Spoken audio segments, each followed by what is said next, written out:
Live from Darling Stadium, November the 6th, 2009, it's Friday Night Football on LSC, your local sports channel.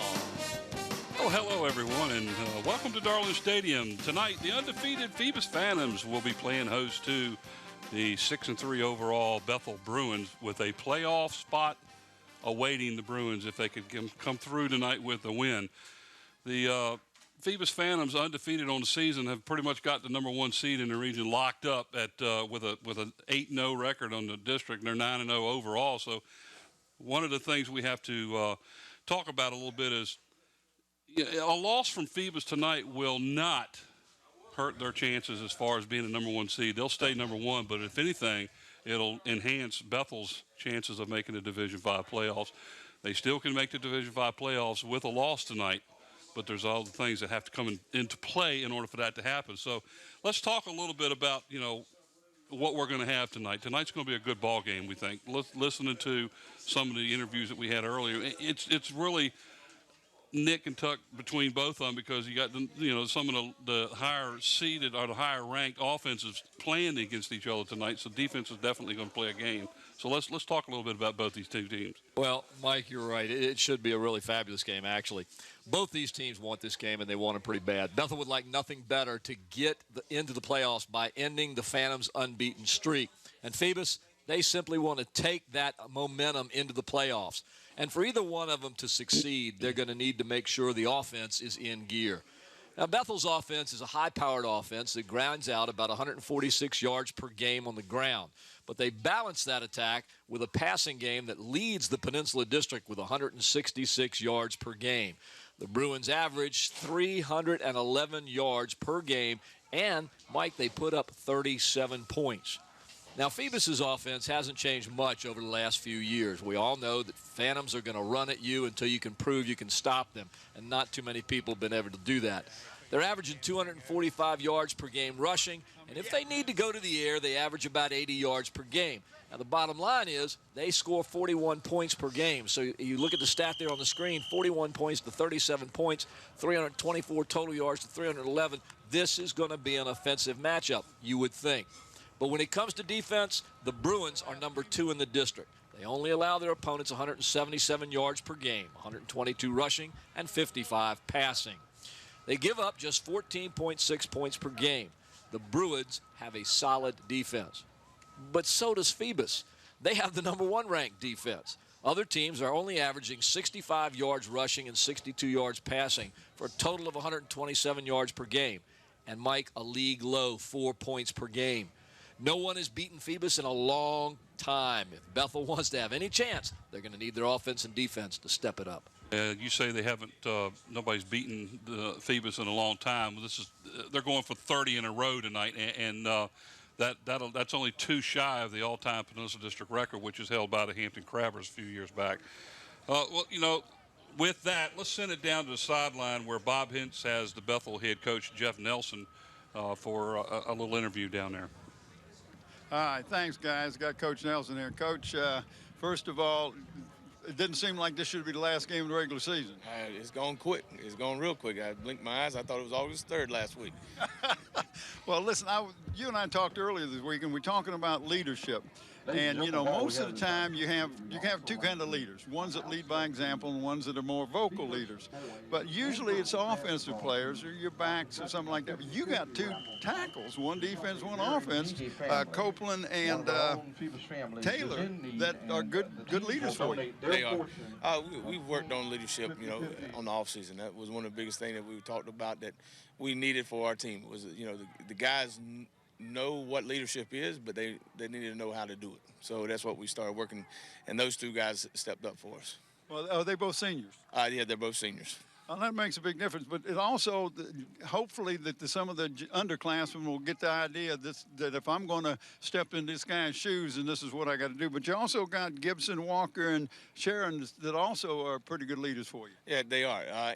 We started a leadership team, and we talked about that earlier this week, and those guys on there we have younger kids, we have JVs on there with them, guys we saw that worked hard in the weight room and did some good things for us. And so we brought them together, and the young guys can feed off the older guys, and the older guys can set that example before they leave out. So this is called kind of a leadership meeting, but you meet once or twice a month. And do they get to? Do they feel well enough that they can express themselves? Yeah, we try to hold them away from school. One time we went over to Golden Corral. One time we went to we had a cookout at a house, and where they can feel comfortable and just talk. Get away from the school atmosphere and just talk about what we need for the team and what the leadership team is all about. I know when they meet with, are they just meeting with you? They're meeting with all the coaches, or how's that work? We'll bring one or two different coaches in each week, and we'll have that coach for the week or both coaches for the week explain what leadership was to them as they were playing in high school and then in college.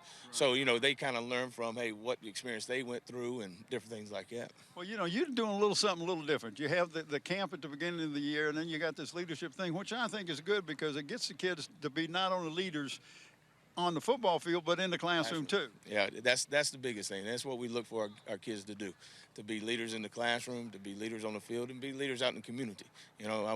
They represent our Bruin family and their family, so that's what we want to get them prepared for. Well, I tell you, you're doing a great job over there, Jeff. Now, when you meet this Phoebus team, you're going to run into a team that is undefeated. They're going for the 30th straight win tonight.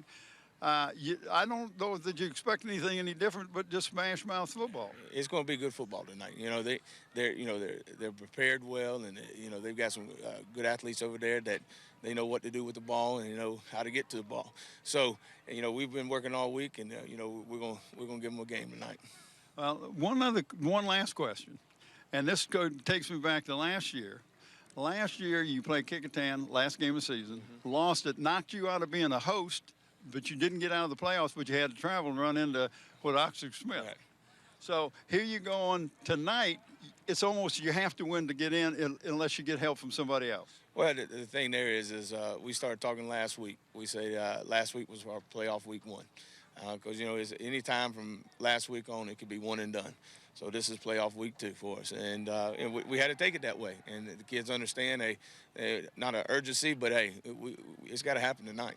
Well, they're going to step up tonight's night to do it. Yep. You're going against a good team, but I know you guys are going to come in prepared. Yeah, we're going to give them everything we got. Good enough, Coach. Good luck tonight. Thank you, buddy. All right, let's go back upstairs to the guys. All right, thanks, Bob. With both teams trying to establish that running game, let's talk a little bit about the running backs. Well, Mike, both teams are going to run tonight, and we know about Phoebus, but we don't know a lot about Bethel because they spread their running game out between several backs, which makes it tough for any team. Bethel's number one runner is Ronnie Saunders, who has 79 attempts for 413 yards and 5 touchdowns. He gets help from Sam Bennett. Bennett has 342 yards and 4 touchdowns. And he gets help from Rashad Manley, who's the quarterback also, 261 yards and 9 touchdowns. By spreading the ball around, this keeps everyone fresh, and it keeps the defense guessing. Now, Phoebus rides the legs of the district's leading rusher, Colby Goodwin.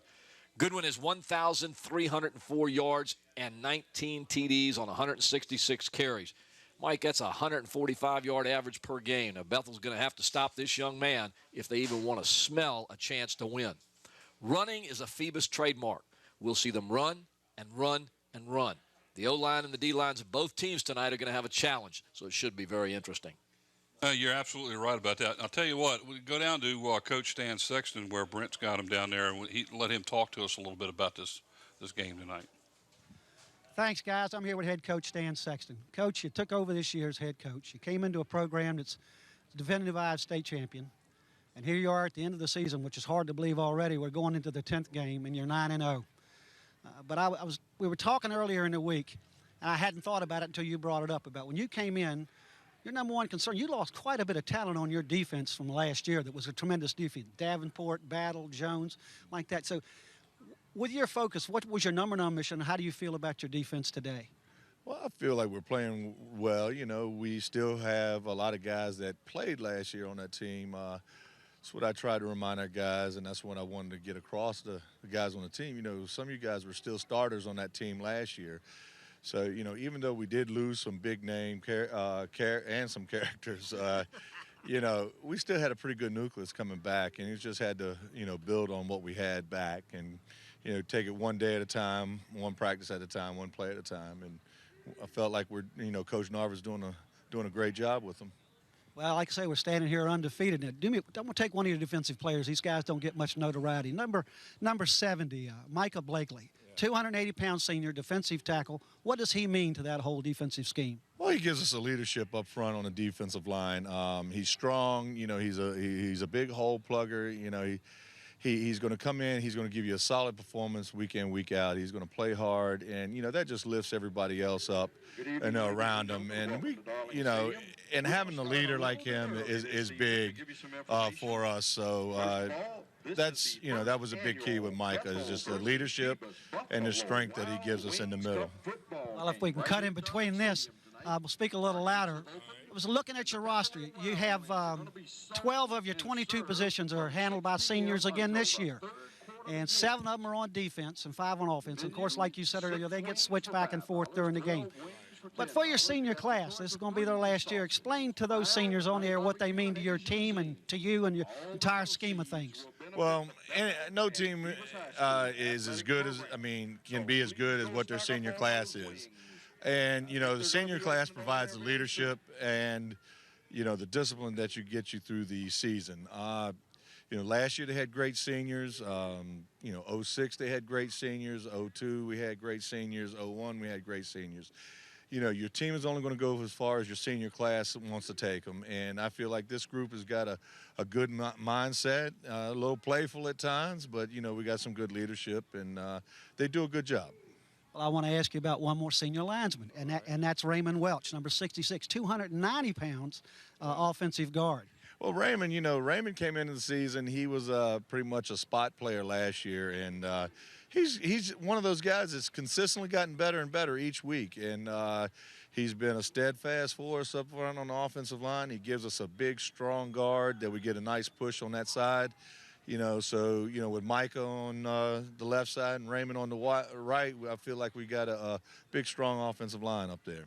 Well, that answers it good. Now I'm going to take you down to the last question. Last year, this team, or for the last couple of years, this team has played y'all pretty tough, has played Phoebus pretty tough. They're a passing team. You're a more balanced team in some ways. Do you see anything special tonight, or what do you feel are the keys to stopping this team tonight? Well, the key is getting pressure on the quarterback. We got to make him move in the pocket. We might got to make him feel real uncomfortable. You know, we can't give up big plays. Last couple of weeks, we've given up some big plays on third down. We have to eliminate that. You know, that's the thing in making him, you know, trying to get them in long situations where they have to pass the ball, where we can get some blitzes in on them and maybe get a couple of shots on the quarterback and kind of get him, you know, a little nervous back in the pocket. You know, that's the big thing. But the key is getting pressure on the quarterback and make them one-dimensional by shutting down the running game. Coach, I couldn't say it any better, and I thank you so much for contributing that to us. And good luck tonight and in the playoffs. You're going to be seated number 1 no matter what, so it's going to be interesting to be back here. Yeah, I'm looking forward to it. I'm looking forward to it. Coach, thanks again. Guys, I'll send it back up to you and to the sponsors. Thank you. Tonight's telecast is sponsored by Zooms. We're proud to have David Allen and Zoom sponsoring us again this year. Zooms, with locations throughout the peninsula to serve you. By Kelly's Tavern, family dining with 2 locations on the peninsula, Port Warwick off Jefferson Avenue in Newport News, and their newest location on Coliseum Drive at Mercury Boulevard in Hampton. And by Tidewater Team Sports, located at 11839B Cannon Boulevard in Oyster Point, Newport News. Tidewater Team Sports is your one-stop sports headquarters for screen printing, embroidery, uniforms, and apparel. Call 594-0411 and talk to David Chubb or Terry McNamara. And in part by Beach Hardware, located at 1951 East Pembroke Avenue in the Buckrow Shopping Center. Beach Hardware is your friendly local hardware store with everything you need to maintain your home, both inside and out. And by Eric Thompson, Realtor. Contact Eric to buy or sell a home or property. Give Eric a call at 685-3127 or email him at eric@findhrhomes.com. And by Park Lawn Wood Funeral Home, located at 2551 North Armstead Avenue. They've been serving Peninsula families since 1909. And by our newest sponsor, Coliseum Central. Coliseum Central is located right in the heart of Hampton Roads between Armistead Avenue and I-64. You can take care of all your shopping, dining, entertainment, medical, and business needs right here. More than 700 friendly businesses wait to serve you in one compact and convenient location. Here you will find your favorite national chains as well as unique family-owned stores and service businesses. Coliseum Central. Get centered. All righty. I'll take it. Week, Bob. That's all. We didn't look good, so we won't go into that game. Big game tonight, of course, for Bethel. It's a win or lose, a go-home possibility. Yeah. Phoebus is going to be seeded #1 no matter what. They're 9-0. This is going for the 30th win.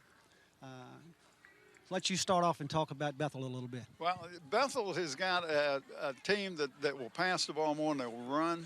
And what they've got to do is keep themselves out of passing situations. They don't want to get 2nd and long and 3rd and long where you have to pass. They're going to try to run the ball to keep the defense honest. But Manley is a good quarterback. The young man can throw the ball, transferred in from Warwick. So, you know, Stan knows a little bit about this young man. He coached him last year. So, you know, he's got a little edge there. But the young man has matured. I think he's taken over this Bethel helm and has just done a wonderful job. Well, you know, comparing the two teams, when you look at the stats, you've got Phoebus, of course, #1 in just about every category. Yeah. Not only first place in the district, but they're #1 in offense, and Bethel's number 2. But there's only 1.5 points difference in their defense, in their offense. Yeah, but look when at you the go to defense, there's 11.5 points difference. Yeah. Of course, Phoebus is #1 again in Bethel's 3rd. So you got two top teams in both categories. So on paper, it's a good matchup.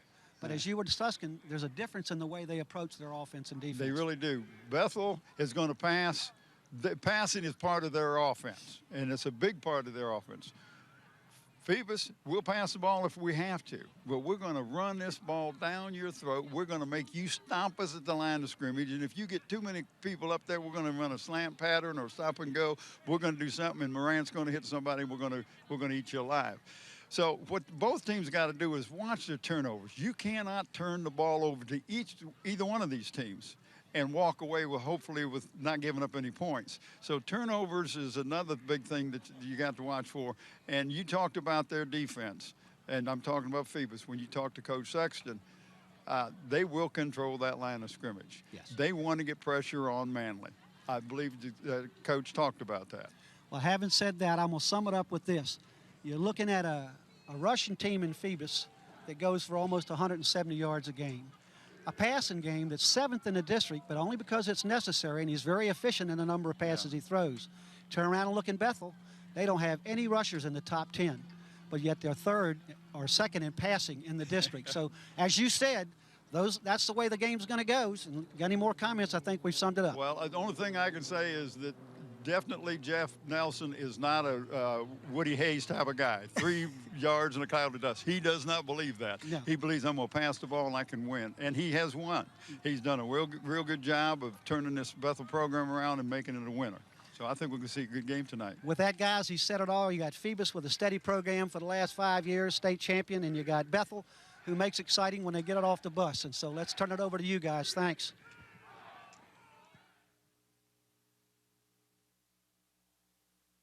All right, thanks, guys. Paul, let's talk about something here. We know that these two teams can run. They usually can run the ball pretty well. But this year, Bethel's strong point is in the air. Let's talk a little bit about that quarterback that Bethel has. Yeah, they're very strong through the air, Mike. You just heard Brent and Bob speaking about that. Rashad Manley has thrown for 1,491 yards. That's just about 1,500 yards. He's got 13 touchdowns in 8-9 games. He's completed 86 of 168 attempts, and he's not shy about putting the ball up in the air. They're averaging 166 yards per game. Mike, tonight I got a feeling you're going to see a lot of balls in the air. Now, they just have to be a little careful, though, because the guys just mentioned turnovers. And you can see on the screen, Manley has 14 interceptions, so he's going to have to be careful with that. Now, Phoebus, like Bob said, they don't go to the air too much. They run. But when they do, Morant's completed 52 of 92 passes for 713 yards and 5 touchdowns. They use the pass to keep people honest. They know they're going to run the ball, but if you play up on them too much, they're going to hit you with a pass and take it downfield. They average 80 yards per game, and this is just to let the other team know they can do it when they need to. And they can do it, too, believe me. We've seen a couple of their they do that little slant pass right over the middle using the tight end. Let's go ahead and give you our officials for tonight's game. The referee is Mr. Bill Dozier. The umpire is George Adamowski. The lineman is Mick Hartzheim. The line judge is Mike Mann. The side judge is John Deck. And the field judge is Scott Davis. Those are our officials tonight as we await the Bethel High School Marching Band on the field to play our national anthem in a couple of minutes. There's a shot of our referee, Mr. Bill Dozier. He is mic'd tonight, so we will be able to hear him during the game. Hopefully not when he blows the whistle. And hopefully he remembers to turn it off, too, when he needs to. A great shot of the Bethel band getting ready to play here at Darling Stadium on November the 6th, 2009, as we bring you Friday night high school football from Darling Stadium on LSC, your local sports channel. With that, our national anthem.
Alrighty. Well, this is going to be a barn burner. I think we're in for an exceptional game tonight because Bethel really needs to have this game tonight in order for them to continue on. If they lose this game, it's kind of a 50-50 shot as to whether or not they're going to advance. It just depends on what two teams on the other side of the water do. Yeah, what does that situation look like over there, Mike? I mean, who's got to do what? Well, I know that at least one out of the other two teams, and I know Lakeland was one of them, and I think the other one was Booker T. Washington, has to lose in order for Bethel to get in. And Bethel, I think Booker T. Washington is playing Norcom, who currently is 7-2, so you would think the odds are that Norcom would win that game. So that will help Bethel as long as Booker T. will lose. But Booker T. Washington has had a couple of dandy games here recently and won some games that they weren't supposed to. So again, this is going to be a situation where we're going to have to wait and see what happens across the water. If Bethel wins this game tonight, they're in. They'll be there. And the likelihood is they'll end up playing the same game here tomorrow, next Friday night here. Yeah, how would you like that? You win this game tonight, you get to meet them again in the opening round of the playoffs. Well, that's happened a couple of times. Between Hampton and Phoebus not too long ago, they had a couple of games, and one team would win the regular season and turn around and lose the playoff. I mean, that's happened. Yeah, but here we're talking about going from 1 week to the next playing the same team. I'm not sure that's a win-win situation right there. And hopefully we'll be able to carry next week's game live also. Yes, that brings us to a little point here, ladies and gentlemen. This is or will probably be, maybe, I'm hoping won't be, our last live game of the regular season and of this year, actually.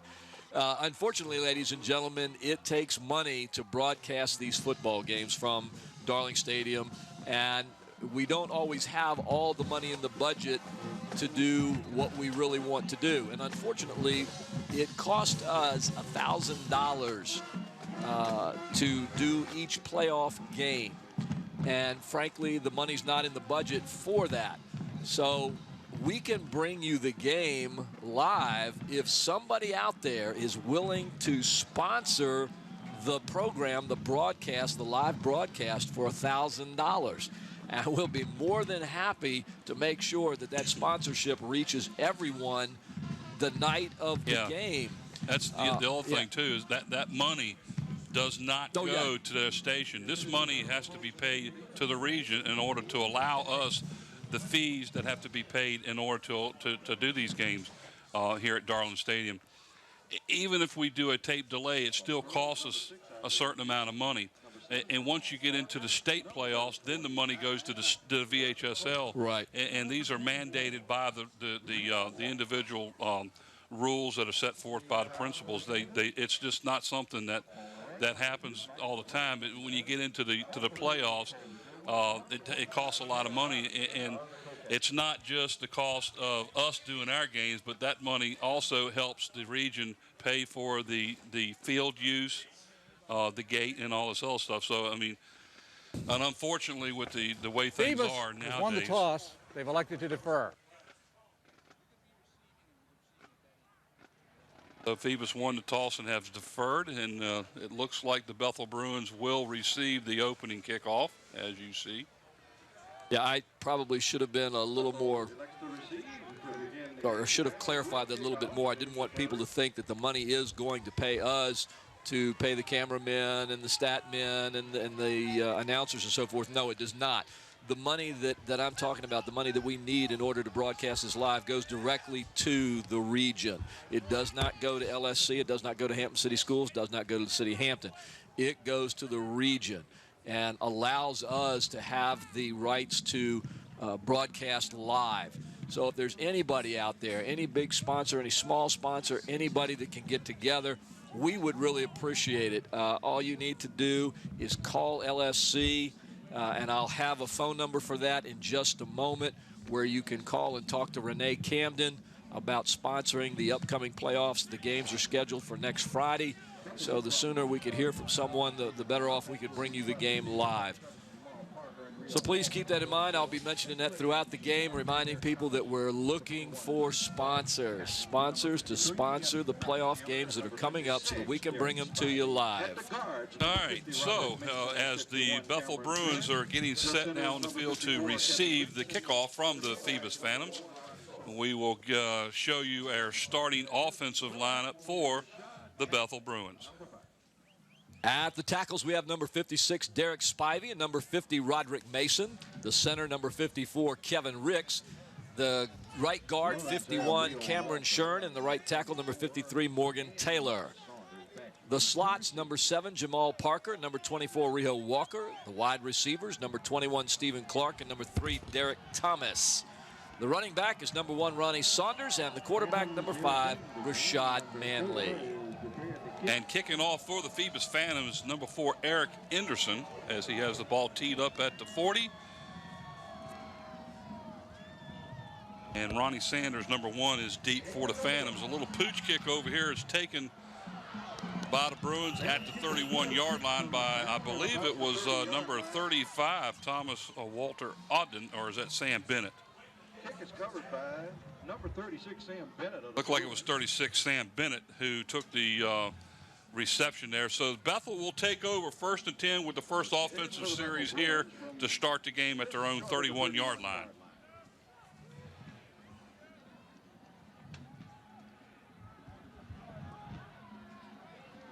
Rashad Manley is the starting quarterback as he sets up in the shotgun, as the Bruins will have 4 wideouts, 1 to the near side, 3 of them set up to the wide side, and looks like the tight end on this side moved a little earlier. Let's give the defensive starters now. For the Phoebus defense, the tackles, number Part 54, Jonathan McLean. False start against the offense.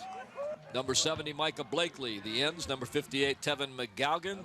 And number 7, Daquan Romero. The inside linebackers, number 25, Chaz Robinson. And number 27, Jaquan Jennings. The outside linebacker, number 88, Breon Key. The cornerbacks, number 21, Dontrell Jones. And number 22, Tyree Lee. The free safety, number 38, Colby Goodwin. And the strong safety, number 2, Paul Morant.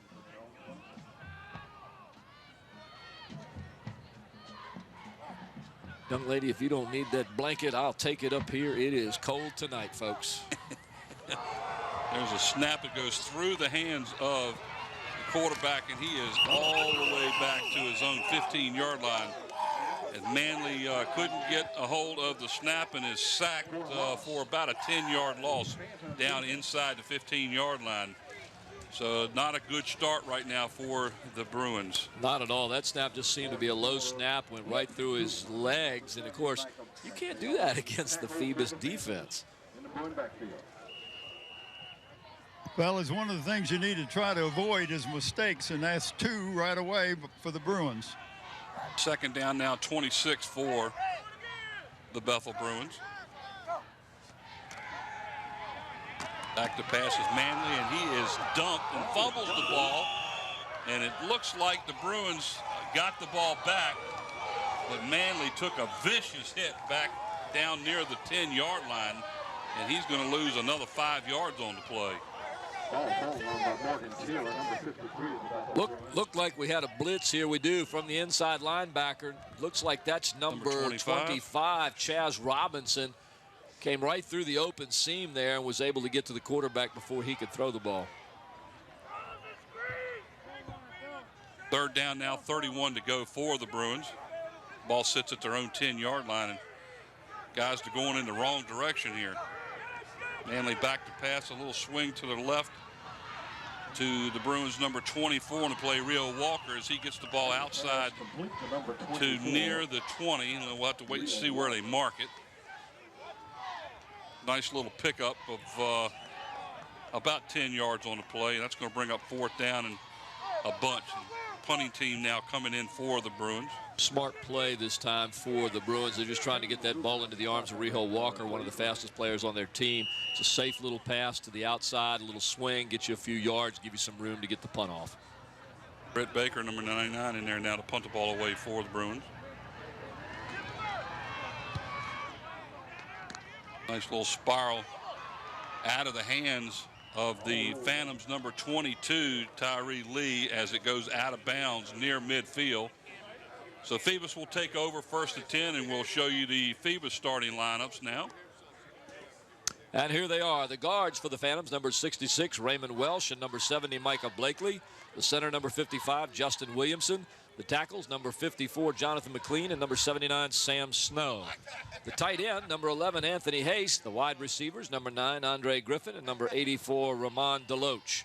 The quarterback is number 2, Paul Morant. The fullback, number 25, Chaz Robinson. And the tailback, number 38, Colby Goodwin. First and 10 at the 49-yard line of Phoebus.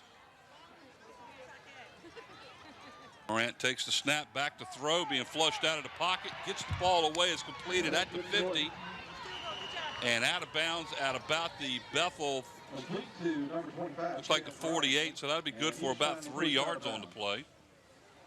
I thought that Morant was going to be caught here. It's surprising they came right out with a passing play, but Chaz Robinson is able to hold up on the line, on the outside there, in order to pull that pass down and get them a few yards there. Picked up 3 yards on the play. Second down and 7.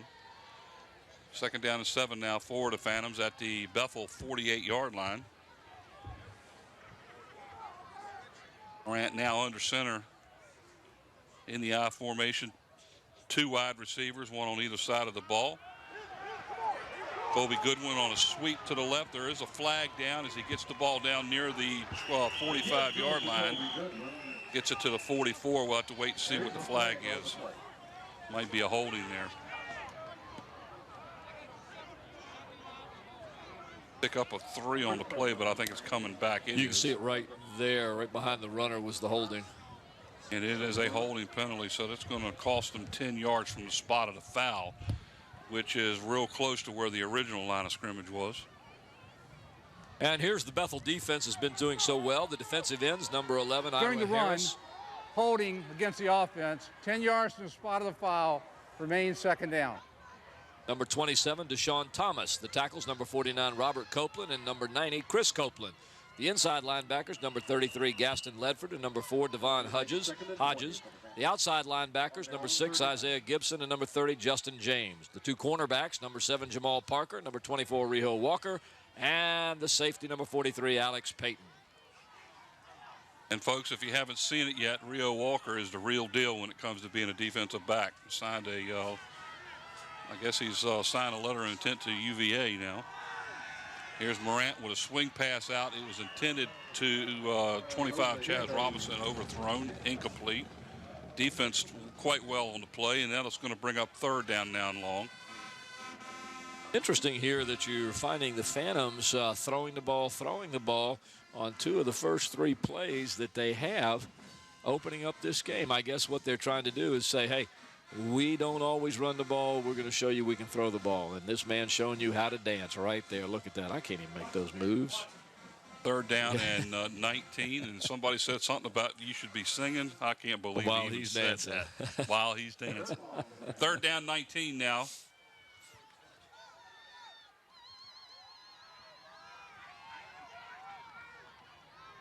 Like Bethel is going to blitz. They hold back, and Morant being flushed out of the pocket. He's going to get sacked and hit pretty hard all the way back to the 35-yard line. Going to lose about 4 on the play. They'll mark it at the 36. That'll bring up fourth down in a bunch as both defenses here opening up the game is pretty tight. Credit the secondary of the Bruins. They shut down everybody because with the blitz coming on, he should have had a man open over the middle or to the side somewhere, and he couldn't find anybody. Of course, I realize he did drop the ball, but right now, both teams playing very good defense. Rio Walker set back at his own 30 for the Bruins. Short kick off to the far side of the field, and it's going to go dead at the Phoebus 44-yard line. Guys, that was only about a 6-yard punt. Ooh. 6 yards on the punt. That's going to give Bethel absolute great field position to start this second series of downs, as they will have it 1st and 10 at the Phoebus 44. 8:02 to go here in the opening period of play. No score here at Darling Stadium as the Bethel Bruins invade Darling Stadium, and they are playing against the undefeated number 1 ranked team in the state right now, the Phoebus Phantoms. Number 1 now, number 1 last year. 15-0 last year, and they're 9-0 this year, looking for 10-0 tonight.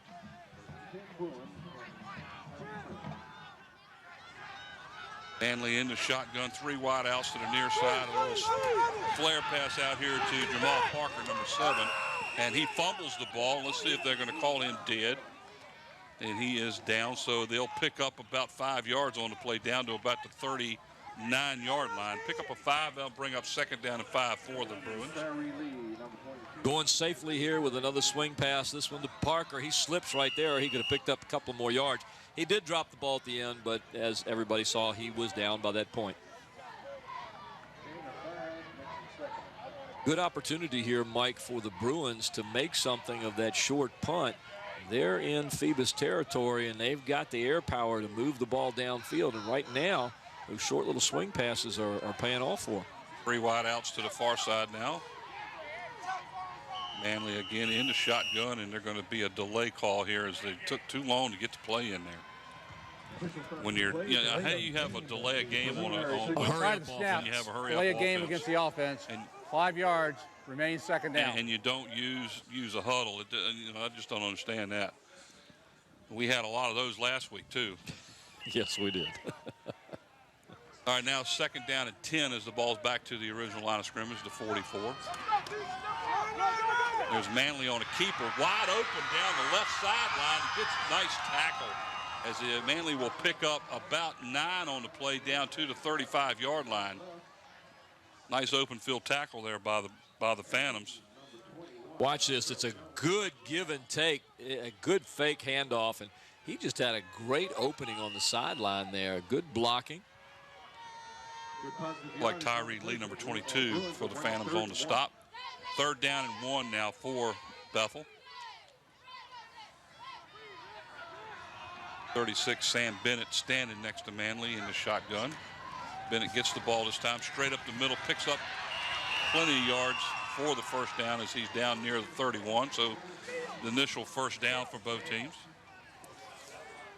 Now, Mike, you and I have watched Bethel before, because we watched all the teams before, but as we watched Bennett here, you and I made a comment the last time we saw Bethel play. All of a sudden, Bennett started taking the ball and moved the team downfield. It seems like they really need to, in my humble opinion, need to use him a little bit more effectively because he's a good, powerful rusher.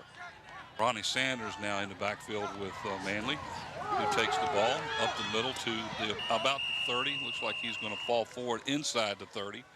Gain of about a yard on the play. We'll call it 2nd down and 9 for the Bruins. Saunders will pick up about a yard on the play, and that's about it. So now, Mike, we're watching Bethel run the ball, run the ball, run the ball. Phoebus has been throwing the ball, throwing the ball, throwing the ball. What's wrong with this picture? That's not the way we talked about it. Both coaches going totally opposite of what they normally do during the season, and we'll just have to wait and see how it works out. Ronnie Sanders again, this time he slips and falls. And let's see where they spot it. And that's a good spot. That's about where he was, at about the 29-yard line. So they'll pick up another yard. That'll be 3rd down and 8 for the Bruins. Yeah, actually, I don't think he actually, well, that's about where he was. Good call. Good spot. If he hadn't slipped there, he'd have picked up 4 or 5 more yards. 3rd down and long now for Bethel. Henley in the shotgun, back to pass. Being flushed out. Pass over the middle, completed to the Bruins, number 21, Stephen Clark. And all the way down, it's touchdown Bethel. Clark takes that pass all the way in for the score as the Bethel Bruins score first here in the first quarter of play. With 4:46 to go in the first quarter, now lead 6-0.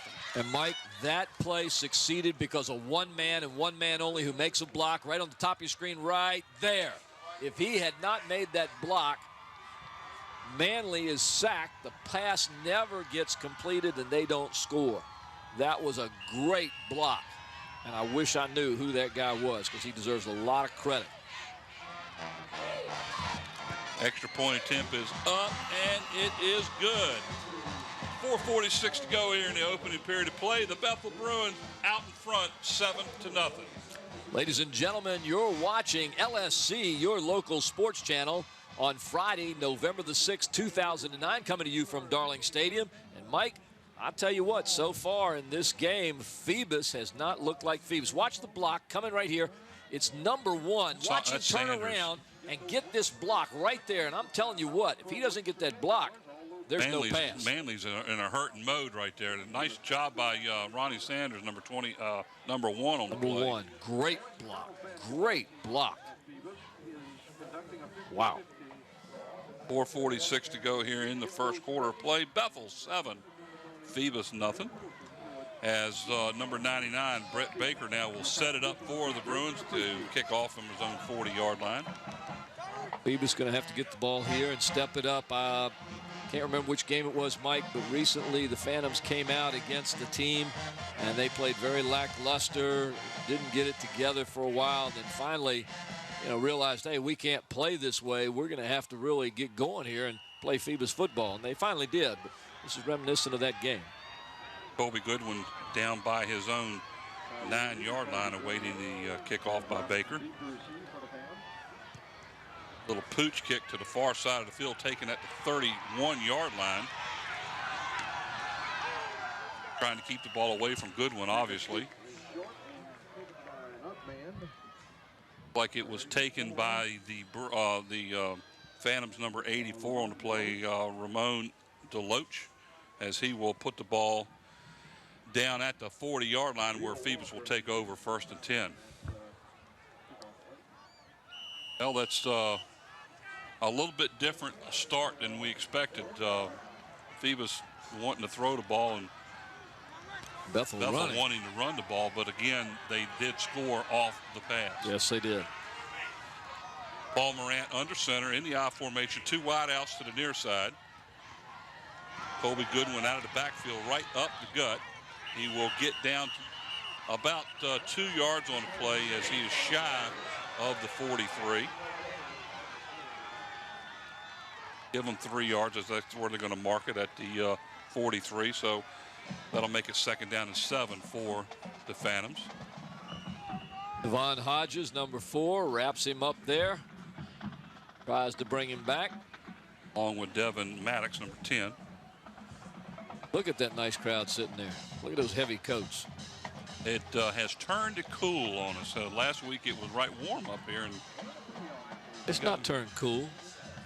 It's cold. And it's supposed to be back up into the 70s again, I believe, by the first part of the week. So typical weather for this area. But, you know, it's not the first of the week I'm worried about. It's Friday nights. Friday nights up in here in the booth with no heat. As we watch the replay, they just give this ball to Colby Goodwin again, and he takes it off tackle, picks up a few yards. Up about 4 on the play. That'll bring up a 3rd down and a long 3 now for the Phantoms as the ball sits at the Phoebus 47-yard line. Need to get to midfield for the 1st down as you see the clock continue to run at 3:18 to go.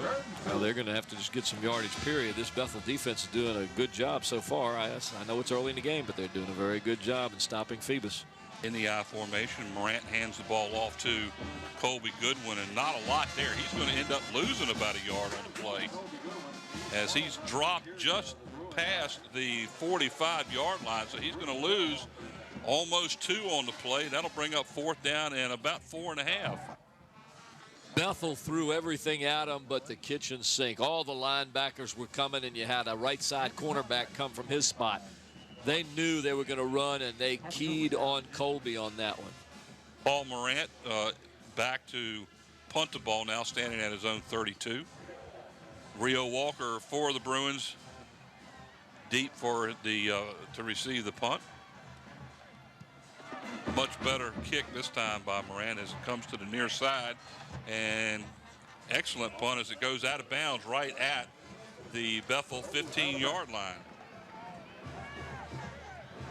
Nice punt by Morant.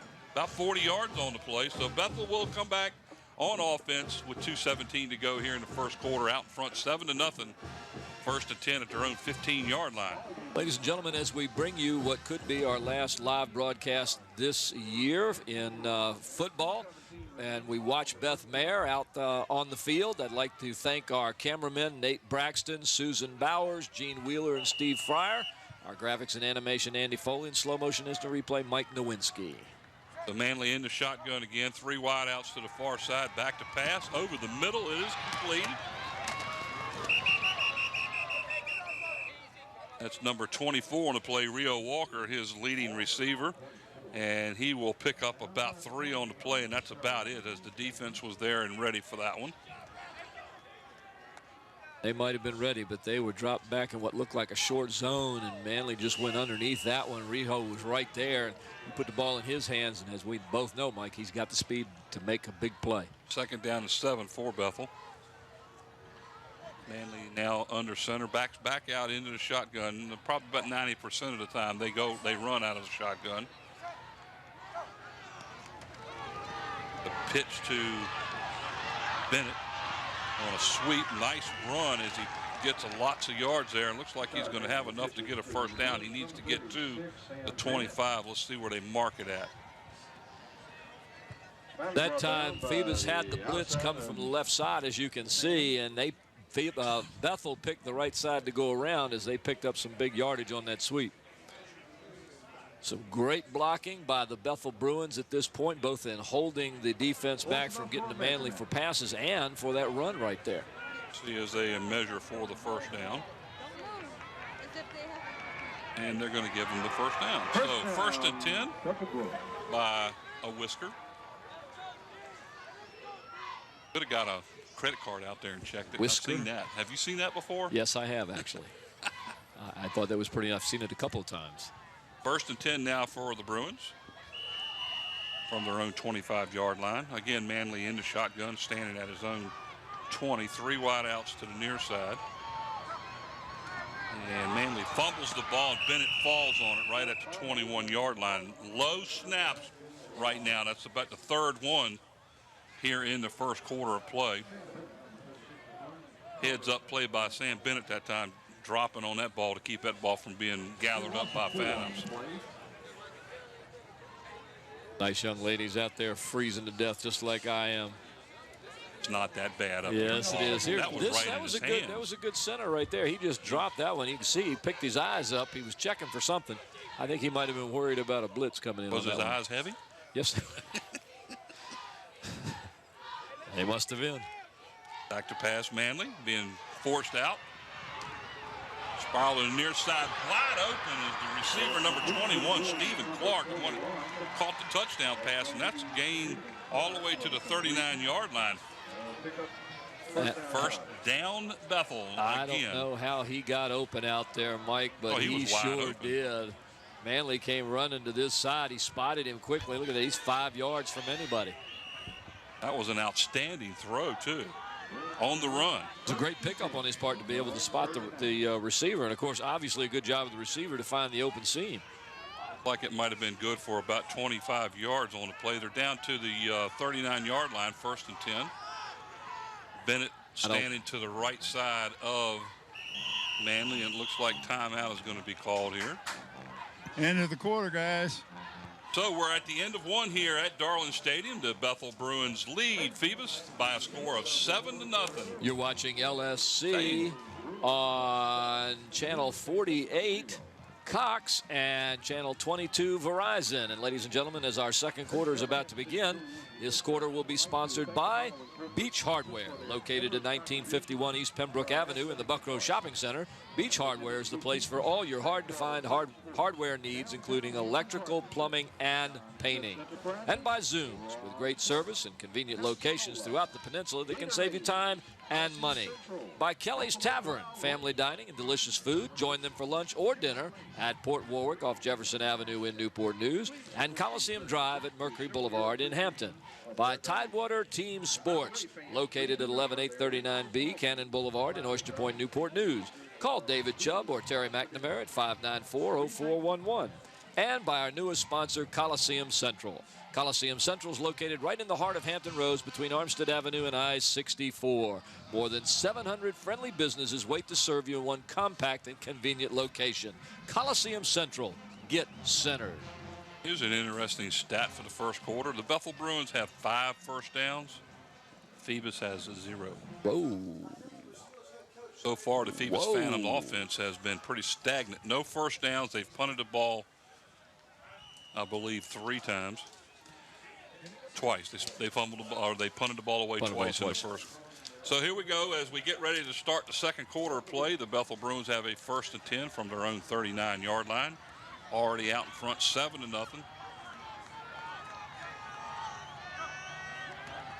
Back to pass is Manley. Being flushed to the near side. And surrounded by the Phantoms. He was lucky he didn't actually get just hammered there, because there must have been 7 players surrounding him, and he kind of spun around enough to keep from getting hit hard, but he was able to pick up about 7 yards on the play. Watch this. Watch this, Mike. He comes across. I don't think I've seen this many Phoebus tacklers miss tackles. Watch. 1, 2, 3. 3 people before he finally comes down. Usually you get hit by somebody, you're going to stay there, but he made some nice moves. Oh, did you see that? The ball snapped to Manley up above his helmet. He stopped the ball and looked like the running back, Sam Bennett, actually grabbed it out of the air, out of his hands, and kept on running. He did. Able to at least pick up a yard on the play. You could almost call that a direct snap. Watch Look this. at It's still in the air, and Bennett grabs it right there. Say, I'll take it. Just let me have it. He'll get back near the line of scrimmage. So we'll call it 3rd down and 3 as the ball sits at the 46. Good hands by Bennett on that play. Manley again in the shotgun, as he normally is. 3 wide outs to the far side of the field.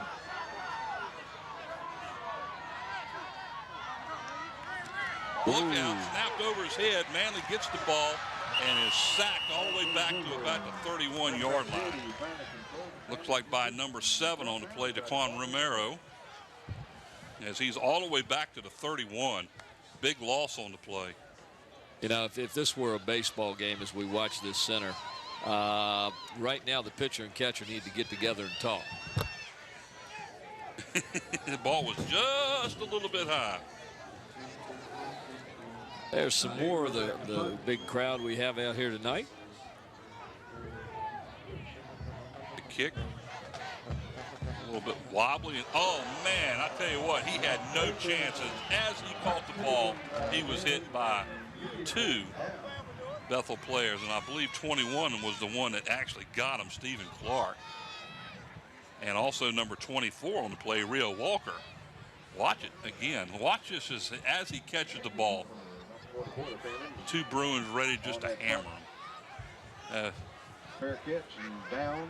That was number 24, Rio Walker, that laid into him quickly, followed up by Alex Payton, number 43. Great hit by Rio Walker. That guy's just everywhere tonight. 1st and 10 for the Phantoms as the ball sits at the Phantoms' 44-yard line.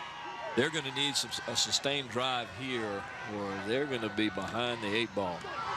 Morant, and look out, down he goes as he is sacked on the play by number 25, that's Daquan Wright. And Bethel's defense is doing a whale of a job clogging up the hole and also coming in from behind. Bob, it appears from up here big time that Bethel is controlling the pit. Oh, they really are, guys. They have control of the line of scrimmage, and if you can do that and get some penetration, you're going to stop this running attack. Loss of 2 on the play, 2nd down and 12 for the Phantoms. Morant in the shotgun, back inside his own 35 to pass, being flushed out of the pocket. Gets the ball away, almost intercepted. Like it was intended for the Phantoms' Andre Griffin, number 9, incomplete. That'll bring up 3rd down and 12 for the Phantoms. Nice coverage on the play by number 20, William Burrell. As we watch the replay, Morant in big trouble right there, tries to rifle it in, and Burrell comes right across from the side, from the back, and knocks that ball down. Good defense by William Burrell. Andre Griffin was the intended receiver, and good defense by Bethel on the play. Bethel's defense really has done a good job stopping the Phantoms tonight. Yes, they have. Ladies and gentlemen, if you're watching this game live, don't go anywhere. Morant back to pass, throws the ball down the left sideline, and outstanding play. Oh, he must have been out of bounds when he caught it. Is ruled incomplete. There is a flag down at the 40. It's going to be a holding against the Phoebus Phantoms. Then that will bring up a 4th down as he caught the ball. Yes, he did. Must have been out of bounds. That'll bring up 4th down and 12 for Phoebus. They'll have to punt the ball away again. Holding on the offense. That penalty is declined. 4th down. That was Ramon DeLoach, number 84. Watch him go up. Look at the concentration in the hands as he comes down. It's hard to tell from here, but it looked, I don't know. It's real tough to tell from here, Mike. But obviously he was out of bounds, or they wouldn't have declined the penalty. Morant in to punt the ball away now for the Phantoms. Back deep for Bethel is Rio Walker. Morant stands just outside his 25.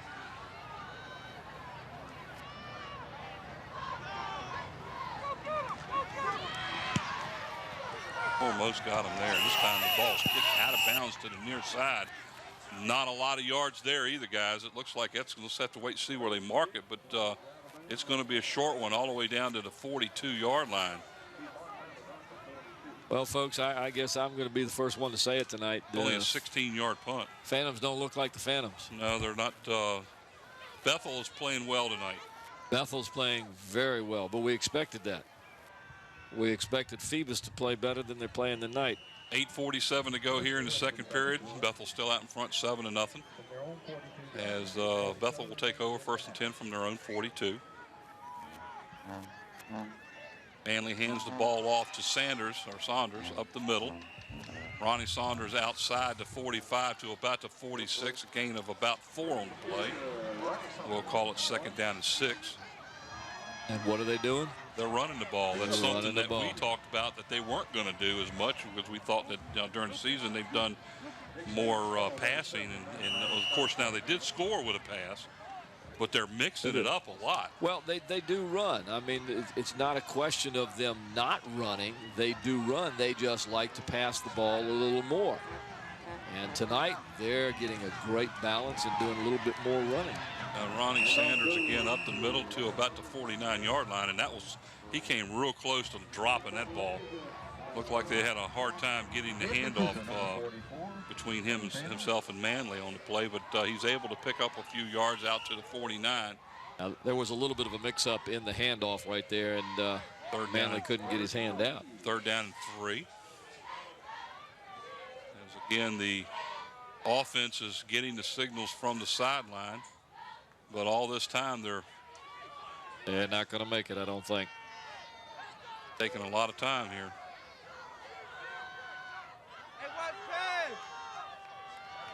Snap. Again, handoff up the middle to Sanders. He picks up about a yard on the play before he's hit pretty hard on the play by number 7, Daquan Romero, and he's going to pick up a yard. That's going to be about 2 yards shy of the first down. That'll bring up 4th down. Here we see the replay. It's just a straight off tackle run, but this time the Phoebus defense is right there to hammer him. Scott Hagler, number 68, coming in now to punt the ball away for the Bruins. Nice spiral. Fair catch called at about the 26-yard line by the Phantoms, number 22, Tyree Lee. Got a frog there. Got a frog. 1st and 10 for the Phantoms at their own 26. Hey, fellas, I don't know what it looks like up there, but down here it looks like the Bruins are playing this game like it's a playoff, and Phoebus is playing like, well, we don't have to win. Well, this sounds strange, I know, Bob, but it sounds almost as if Phoebus is playing timidly. Maybe they're playing not to lose. Yeah, I agree with that. They just don't look like they're right on the same page tonight. They're not from where we sit. Ball handed off to Kobe Goodwin on the play, and not much there as he loses his step as he is able to get back near the line of scrimmage. No gain on the play. We had a great camera shot of that from ground level to be able to see Goodwin take that ball, and he slips his number. Was that number 20? Yeah, number 30 that brought him down. Justin James. Hey, guys, a little bit, the Bruins have a little bit to do with the way the Phantoms are playing tonight. You got to hand it to this Bethel defense. Oh, no question about that, Bob. They've just been very aggressive tonight. In the shotgun, 2 wide outs to the far side. Here's the pass over the middle. It is completed to the Phantoms, number 84, and he fumbles the ball. That was Ramon Deloach, and the Bethel Bruins come up with the fumble. Isaiah Gibson picks that one up, and folks, this time Bethel sent everybody from the linebacker position, and Phoebus was able to pick that up and got the pass completed. He just could not hold on to it, and it looks like Isaiah Gibson, number 6, got the fumble recovery, and Bethel is again in business, this time inside of the Phantoms territory down at the 42-yard line. 1st and 10 as we are at the 5:59 mark of the second quarter. Bethel still out in front, 7-0. Hand off up the middle to Gibson as he picks up good yards all the way down to the 35-yard line. A gain of about 7 yards on the play. That's tough yardage right there, Mike. Isaiah Gibson just bullying his way through the line. That was Sam Bennett on the play. Was it Bennett? I'm sorry. Yeah, it was Bennett, number 36. Again, that's that young man we talked about, their bull runner. He's their horse up going up the middle, I tell you. Again, Manley in the shotgun, standing at his own 40 with Bennett to his side. Back to pass is Manley. Pumps and throws long down the right sideline, and it is completed for the score. And it is, is that Walker? No, 21. Number 21, Stephen Clark, that's touchdown number 2. As that pass goes for some 46 yards. Watch Manley with that pump. Manley does that pump, and it was all over. Man, 5:13 to go as the Bethel Bruins now extend their lead to 13-0 with the extra point attempt coming from Brett Baker. Here's the kick. It's up, and it is good. Bethel 14, Phoebus nothing. All I can say is, wow, what a great pattern by young Stephen Clark. Stephen Clark, number 21, the wide receiver, 6'2", 165 pounds. He's a senior. He starts down the sideline. It's just a flat go.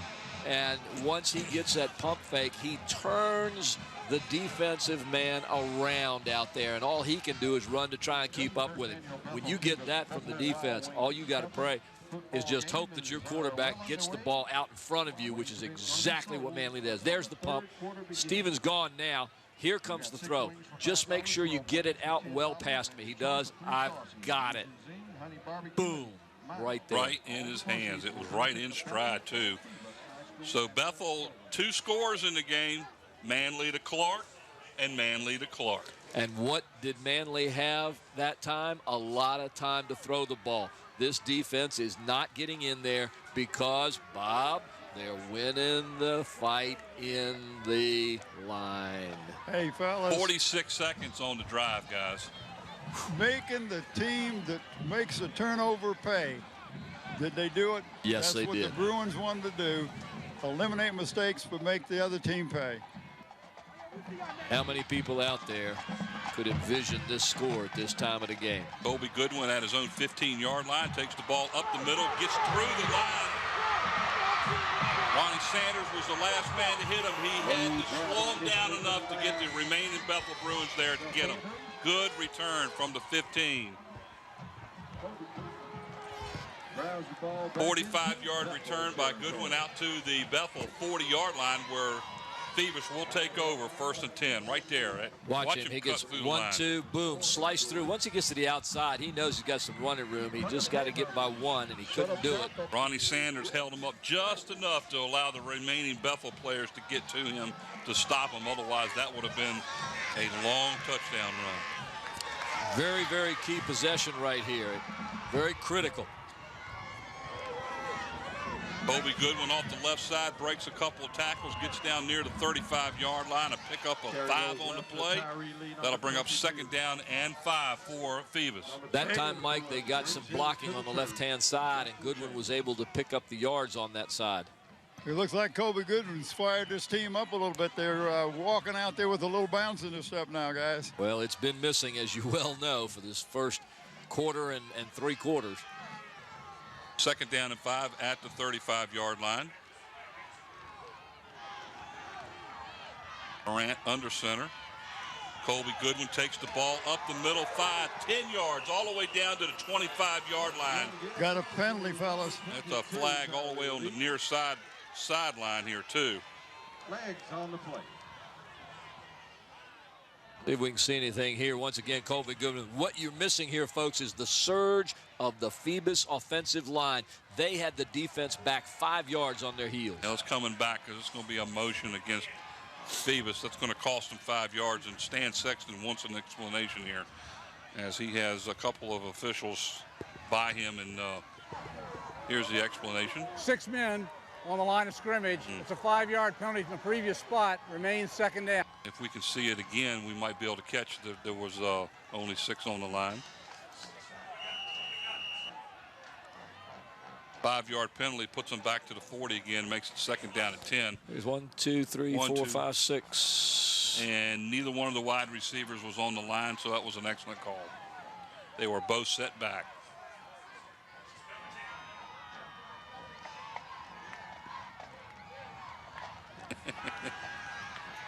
Morant down. Loss of 5 as he's sacked on the play by the Bruins number 30, Justin James.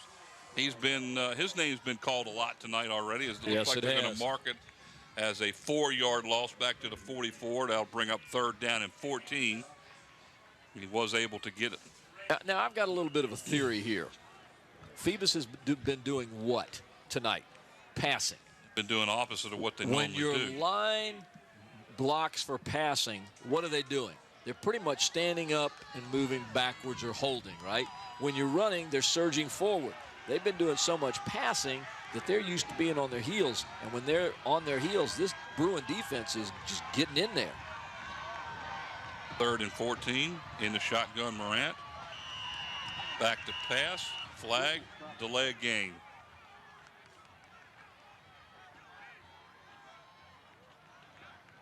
Five more yards for the Phantoms.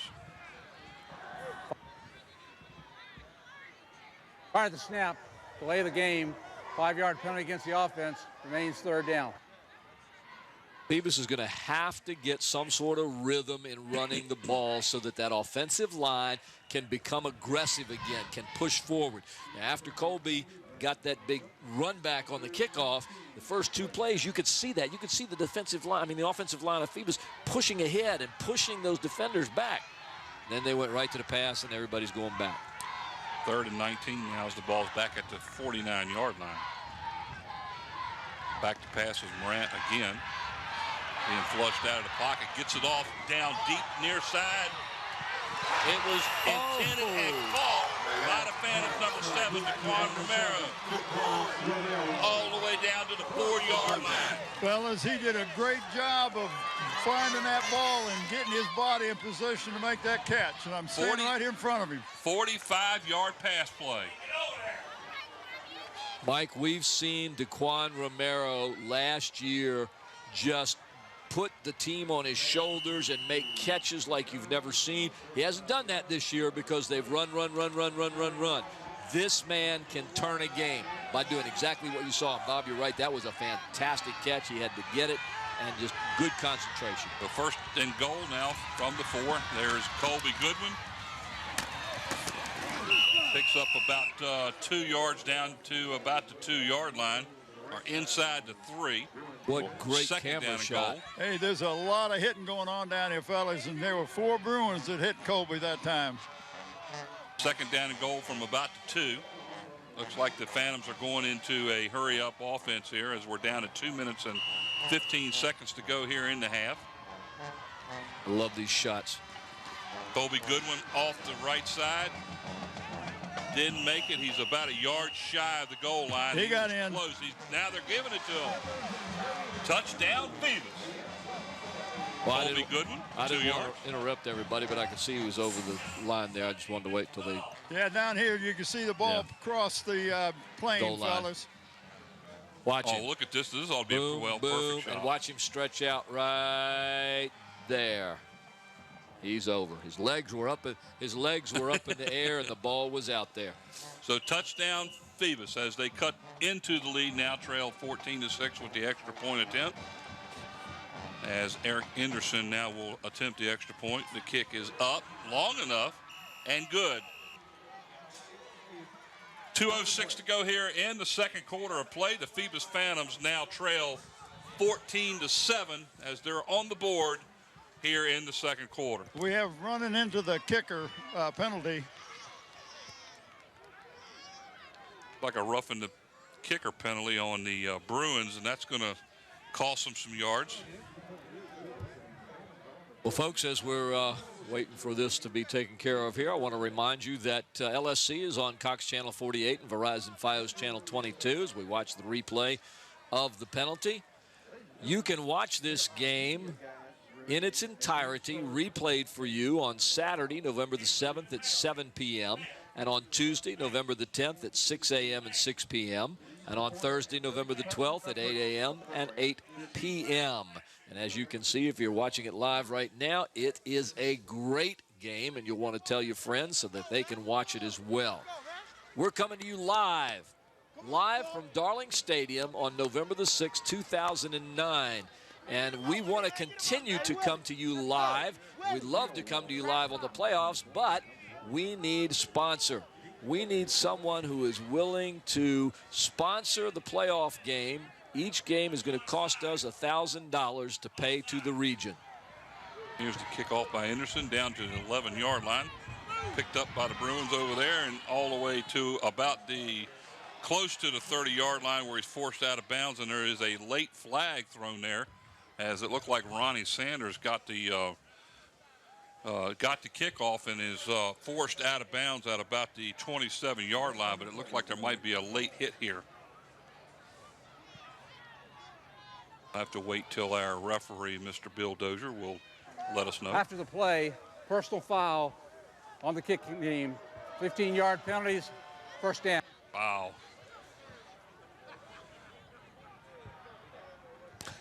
So a 15-yard personal foul, late hit call on the Phantoms will bring the ball out near the 40-yard line. Let's see where they end up marking it. As Bethel will have pretty good field position to start this off, as they will go down to the 42. 2:01 to go here in the second quarter of play, as the Bethel Bruins are out in front 14-7 over the undefeated #1 ranked team in the state, the Phoebus Phantoms. Manley again in shotgun. This time 4 wideouts, 2 on either side of the ball. Back to pass. Down the middle. Great pass through the hands of the Bethel Bruin number 21, Stephen Clark, who already has 2 touchdown passes tonight. That was a nice pass. It was a little high, but Stephen Clark has been running some great routes. He's just more or less gone right down the sides. He's wide open. Pass just a little high. Nice hit that time by the defense on Phoebus, too. Kind of helped keep that one from being completed. Same setup, 2 wideouts on either side in the eye. Back to pass is Manley. He takes off up the middle, breaks a tackle, comes to the near side, and he's going to lose about 3 yards back to the 39-yard line. That pass that was just incomplete, Brett was giving me some information. That was the first incomplete pass he's thrown tonight. On this replay, Manley's flushed out of the pocket. He's trying to find somewhere to run, and Phoebus Phantoms have about 2-3 guys standing right there in front of him, and they don't let him go anywhere. Loss of about 3. 3rd down and 13 now for the Bethel Bruins. Again, they're getting the call from the sideline. Taking a lot of time, and it looks like they're going to call a timeout here. Let's see. That's what they're going to do, as Bethel will take their first timeout here in the first half. With timeout to go here in the first half of play, 1 minute and 9 seconds to go. The Bethel Bruins out in front of Phoebus by a score of 14-7. Ladies and gentlemen, you're watching Friday Night Football live on LSC, your local sports channel, coming to you from Darling Stadium on November the 6th, 2009. And again, I'd like to let you know that our production crew tonight consists of Nate Braxton, Susan Bowers, Gene Wheeler, and Steve Fryer on the cameras. Andy Foley, our graphics and animation man. Slow motion instant replay, Mr. Mike Nowinski. The dual working lady tonight. Camera control operator and production and audio assistant, Miss Renee Camden. The audio engineer, Mr. Bob Hodges. The director, the producer, the big Yankee fan, my buddy, Scotty Bowers. I'm Paul Rowe, along with Mike Hauser, Brent Musgrove, and Bob Hintz, who is out on that cold field along with all those cameramen and ladies who are freezing to death. Not like these young ladies who are wrapped up, and they are smart because they came prepared. All right, here we go back to live action here. Again, it's 3rd down and 13, 3 wideouts to the far side. Manley in the shotgun, takes the snap, back to throw. Being flushed out of the pocket, gets the pass away. It's completed short to number 15 on the play, and that's Rashad Proctor. Probably a gain of only about 2 yards, and that's going to bring up a 4th down here. Looks like Phoebus will now call timeout. Manley wanted to go deep on this play. I think that's why they called the timeout. They wanted to have one play downfield to try and get some big yardage, and if they didn't, they would give Phoebus a little time to have the ball. Yeah, but Phoebus now with 58 seconds to go calls timeout, and it's 4th and 11, so the Bethel will have to punt the ball away. And I tell you what, they scored real quick a little while ago after that long pass, so there's enough time on the clock for Phoebus to get back in the game here.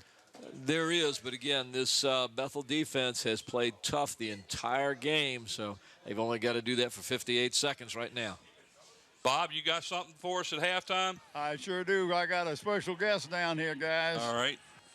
We'll go to you as soon as the half gets to us. And ladies and gentlemen, also remember, we'll be bringing you, I believe it's the Phoebus Band. Correct. during halftime, so don't go away. You'll watch and listen to the wonderful sounds of the Phoebus Phantoms Marching Band. Scott Hagler now in to punt the ball away for the Bruins as it's 4th down and almost 12. Call it 4th and 11. Colby Goodwin down at about his 32. Ball goes towards Colby as he takes it at the 32-yard line and gets away from one tackler, but down he goes, and a flag is also down. About a yard or two on the return, and Phoebus will take over. Did I see a flag come down? I didn't. I think they threw the beanbag to Mark. No, there's the flag. Might have been a face mask right there, because there he throws the flag. There looks like another one there, but probably unintentional.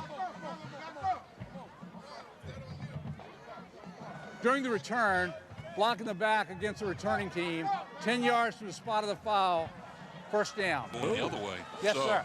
So it was holding. 26. Or actually blocking the back. So the 10-yard penalty for Phoebus will back them up to their own 23-yard line. 1st and 10 with 49 seconds to go. Let's see it. There it is right there. Where is it? Right there.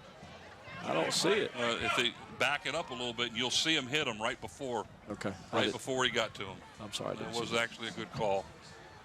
Well, 1st and 10. They're going to show it again. Right there. Okay, there Boom. it is. Wasn't much, but that's what he got called for. So we used to say that's chintzy. Back to pass over the middle is completed at the 30. And again, this time it was caught by number 84, Deloach, as he is down to the 32-yard line. Somebody's got to remind Mr. Deloach, after you catch the ball, you bring it in. He had that thing out there swinging it around. That's probably why he lost it the last time he called a pass. 2nd down after the gain of about 9, 2nd and 1. Back to pass. Over the middle again. It's completed to number 9 on the play, Andre Griffin. All the way down inside of Bethel territory to about the 42-yard line as we have 10 seconds to go. And the Phoebus Phantoms will call timeout. Their 2nd timeout of the 1st half. 10 seconds remaining in the 1st half. Nice pass. I'm out for the You saw on the tackle, they went for the ball that time. You just hatch at the arm and hope that it falls out. Big gain on the play all the way down to the 42-yard line. And if they could do the same play here, that'll get them within field goal range. That guy that was just on your screen and just turned away, he looked like a model standing there with that Phoebus coat on, and smartly dressed young man. As you can see, 10 seconds to go here in the 1st half. What do you think? 10 seconds to go. What are you going to do, off tackle? I wouldn't run it. I'd throw the same play again. I mean, they do have a timeout left. There's enough time for that same play and get them set them up for a field goal. I'd be looking for Daquan Romero. Is he in there? See if you can find Daquan Romero, number 7, out there somewhere. He's one of the way. He's the wide receiver down here on the near side. I'd be looking for him. Actually, he's all the way to the top of the screen up there. 1st and 10 from the 42. Morant in the shotgun. Back to pass. And down he goes, and there is, now looks like he fumbled the ball. As there's 3, why did they stop the clock? Is there a flag down, or did Phoebus call timeout? Looks like the Phantoms will call their last timeout, so they saved them enough time to get one more play off. He's looking up top toward the left, so it appears that he might be looking for Daquan Romero, and he was double covered. Loses about 4 on the play. That's going to bring up 2nd down and 13 now as the ball sits right at the 45-yard line. Enough time for a heave into the end zone. Let's put it up and see what we can get. These are fun plays. Romero is that looks like Bill D standing there. It sure does look like him. Of course, we're looking at him from the back. Yeah, Bill's on the sideline, fellas. I talked to him during the pregame. So he is here.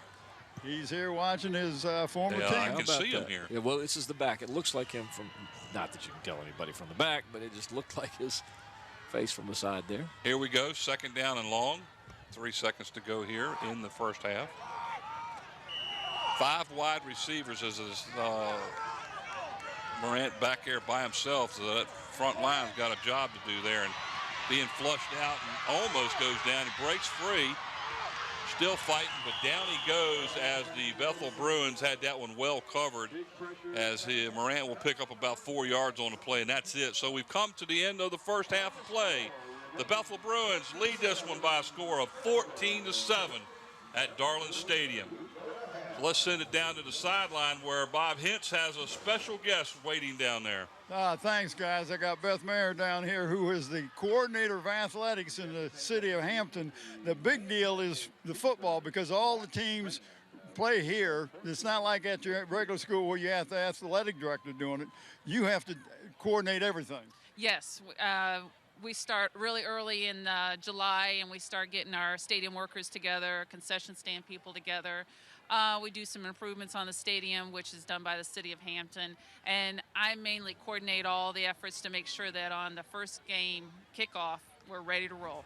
Well, you've done a good job, Beth, and I appreciate what you've done as do the fans. But tell me a little bit about this corporate sponsorship. I think that's a great deal. Thank you. About 2 years, last year we started corporate sponsorship, and it's so that we can get the community involved with the sports in our school system. And a business can be a corporate sponsor for our athletic program by paying $650. And for the whole season, which is about 21 regular season games, they get their business announced through the announcements. They get a banner, which is about a 41 by 52 inch banner that hangs at every regular season game. They list it on our webpage as a corporate sponsor. They also get a reserve parking spot, which a lot of people say the money is worth just that, because sometimes it gets kind of busy here.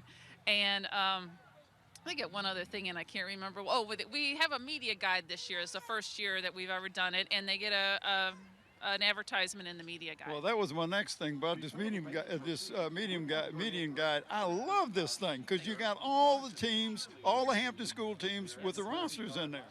We kind of threw it together at the last minute, but because of some great work by our graphics department and our printing services, we were able to throw something together like that, which came out really nice, within a month. We have advertisements, we have rosters, we have a picture of the football team, some stats on each coach, like a file on each coach, and then we have pictures of the seniors.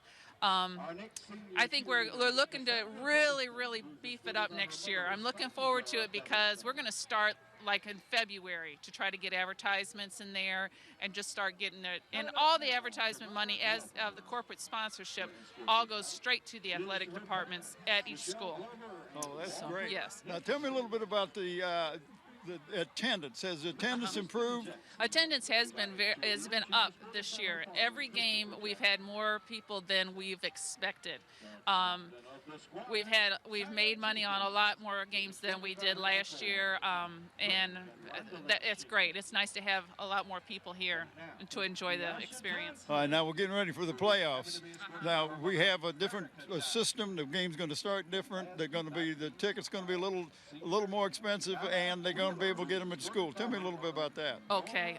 Yes, of course. As soon as we know, which will be Sunday afternoon, and what games we have here at Darling, then we'll start planning, and we'll have tickets available at each of the high schools that's participating. So anyone could call like to school and ask them what time they're selling, but they will have pre-sale tickets. The tickets are going to be $6 compared to the $5 for a district game. $6 for adults, and then $4 for children. Gates, I think the start time is 7:30. Yeah, it is 7:30 for regional because you got to travel. Right. Well, Beth, I appreciate you taking time to talk to us. We're going to now go back up and we're going to watch the Phoebus band. All right. Well, thank you very much. Thank you very much. All right, guys. Thanks, Bob. And before we go out to the band, I want to piggyback on the sponsors that Beth was talking about. If there are any sponsors out there that would like to sponsor our games live in the playoffs, we would love you to contact us at 850-5364, where you'll reach Renee Camden, and she can talk to you about having us have you as a sponsor so that we can bring you live the playoff games. So right now, go ahead and stay tuned for the Phoebus Band as we bring you their wonderful music during halftime here at Darling Stadium.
Back up the dance line.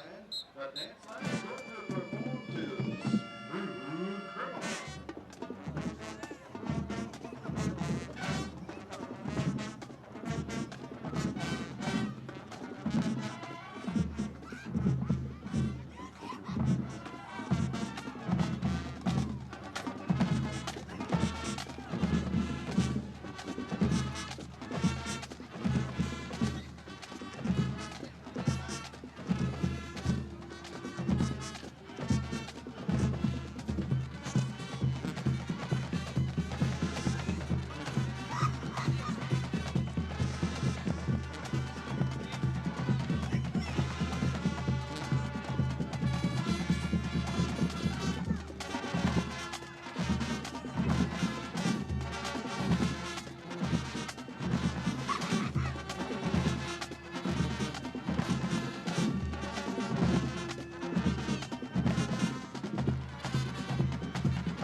for the band.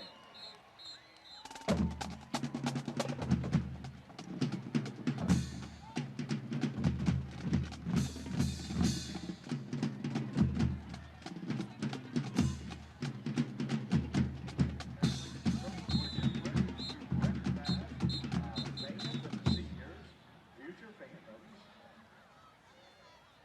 And they're approaching midfield now.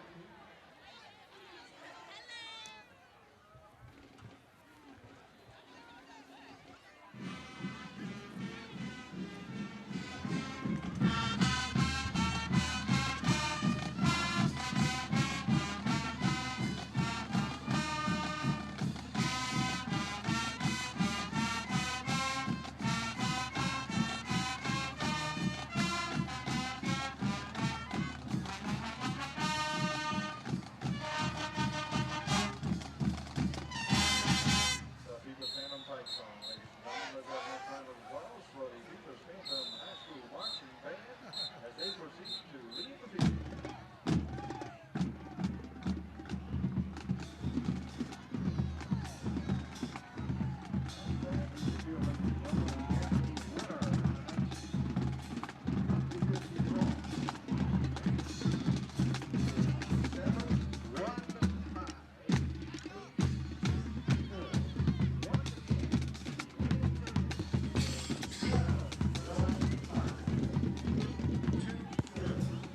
Come to the press box to claim your prize.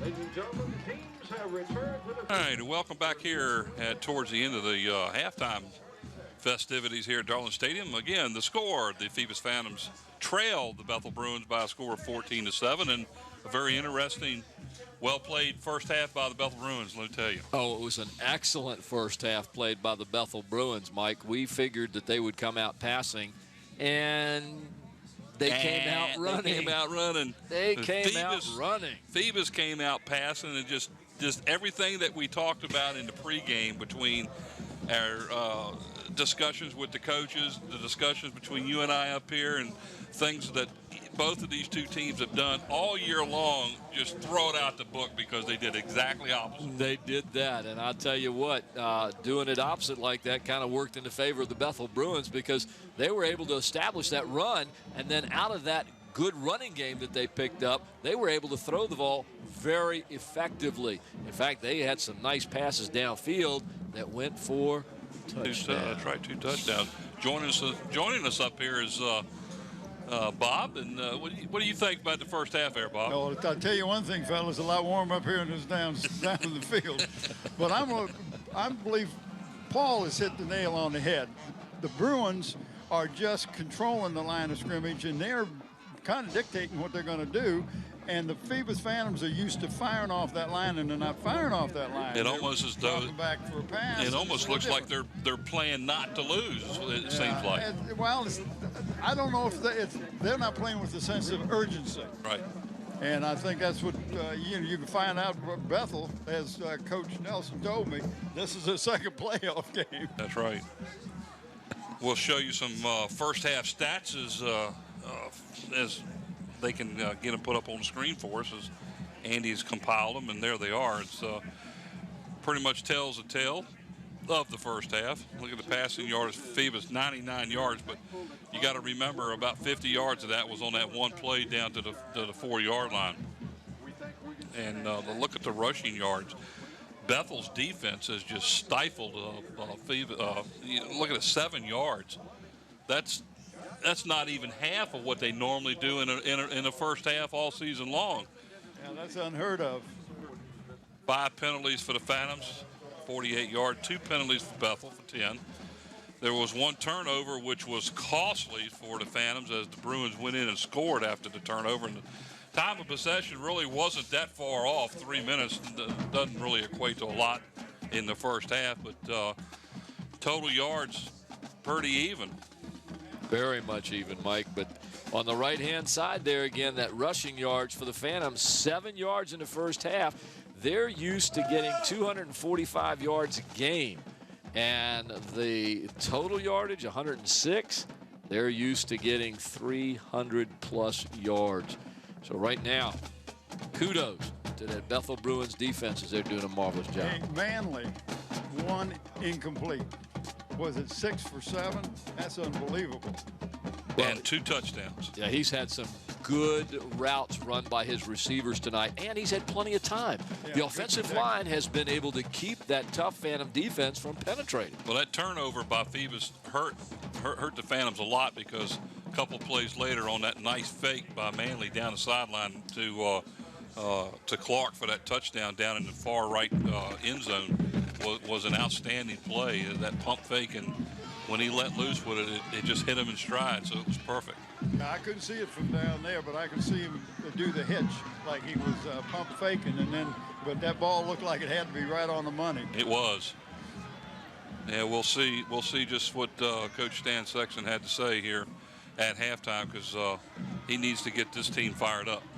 And ladies and gentlemen, before the third quarter begins, I'd like to remind you that the third quarter of this game is sponsored by Eric Thompson Realtor, a Hampton City Schools alumni and former athlete. You can call Eric at 685-3127 to buy or sell a home or property. And by Zooms. Once again, David Allen and Zooms are sponsoring student athletes in Hampton. Zooms with locations throughout the peninsula to serve you. And by Kelly's Tavern. Good food at good prices. Bring the entire family to enjoy one of their delicious meals at Port Warwick off Jefferson Avenue in Newport News, or at Coliseum Drive at Mercury Boulevard in Hampton.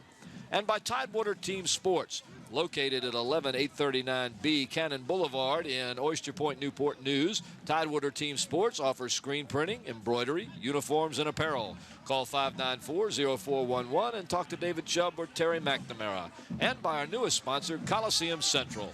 Coliseum Central is located right in the heart of Hampton Roads between Armstead Avenue and I-64, with more than 700 friendly businesses waiting to serve you in one compact and convenient location.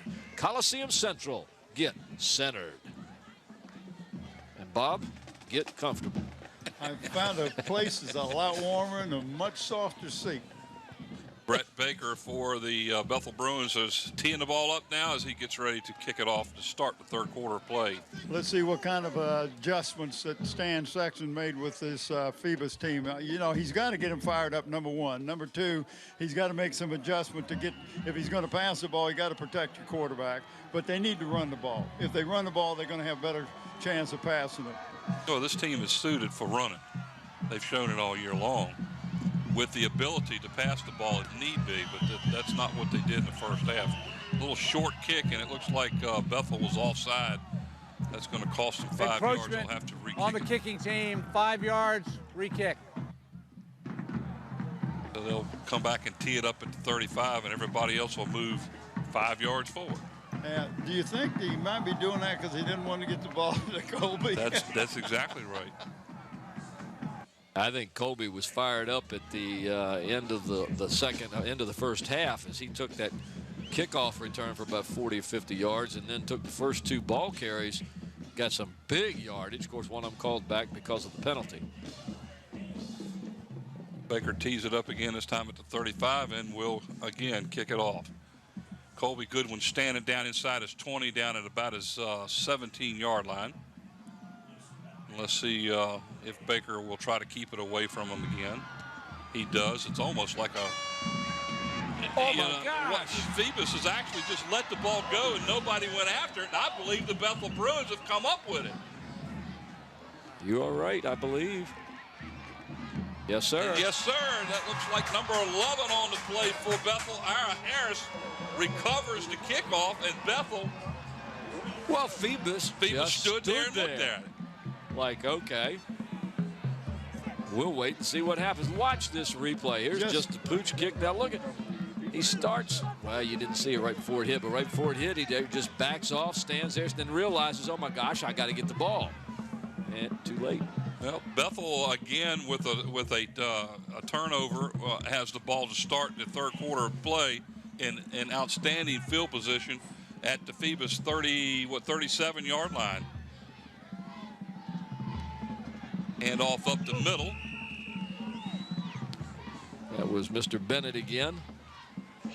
Bennett will pick up about 3 on the play down to the 34-yard line. That'll make it Second down and 7 for Bethel. This young man doing a good job as he's carrying that ball up the middle and keeping everybody honest. I just like the way he runs the ball.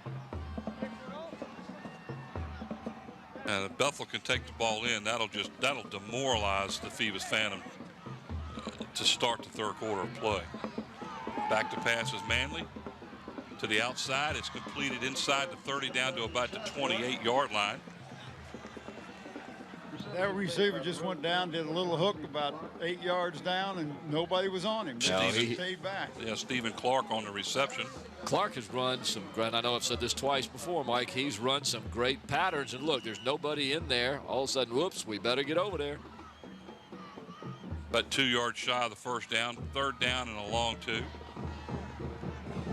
They need to get the ball down to about the 27 to get a first down. There's the handoff again up the middle. Bennett takes the ball down to about the 26-yard line, and he has just enough to get the first down. Once again, they're having problems with the center here, as you'll see a high snap. But Manley's able to corral it and get it off to Bennett, who just takes it right up the middle. Some good blocking down there by the Bethel Bruins. I mean, we're sitting here talking about their defense all night long, but you have to give kudos to that offensive line who has been able to handle the Phoebus defense. First and 10 at the 26-yard line. Manley back to pass. Down he goes as he is sacked for a pretty good sized loss of looks like about 8 yards on the play. You had a guy coming off the right end that time that was on a blitz, and I believe he's the one that got to the quarterback. I didn't catch his number. I think it was number 44, Anthony Cooper, coming off that side, and that was number 88. That's, yeah, right. Thanks, guys. Breon Key, number 88. I like that. He was about half, right? 6'2", 180-pound defensive back.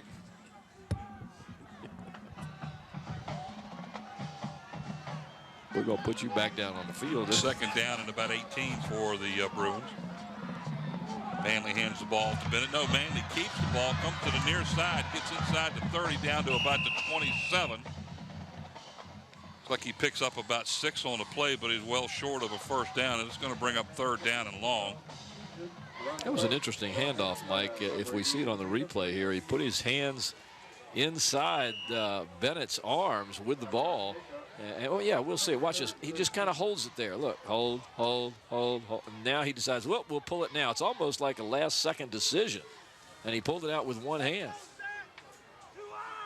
So third down and about 12 as the ball sits at about the 27-yard line. They need to get down to the Phoebus 15 for a first down.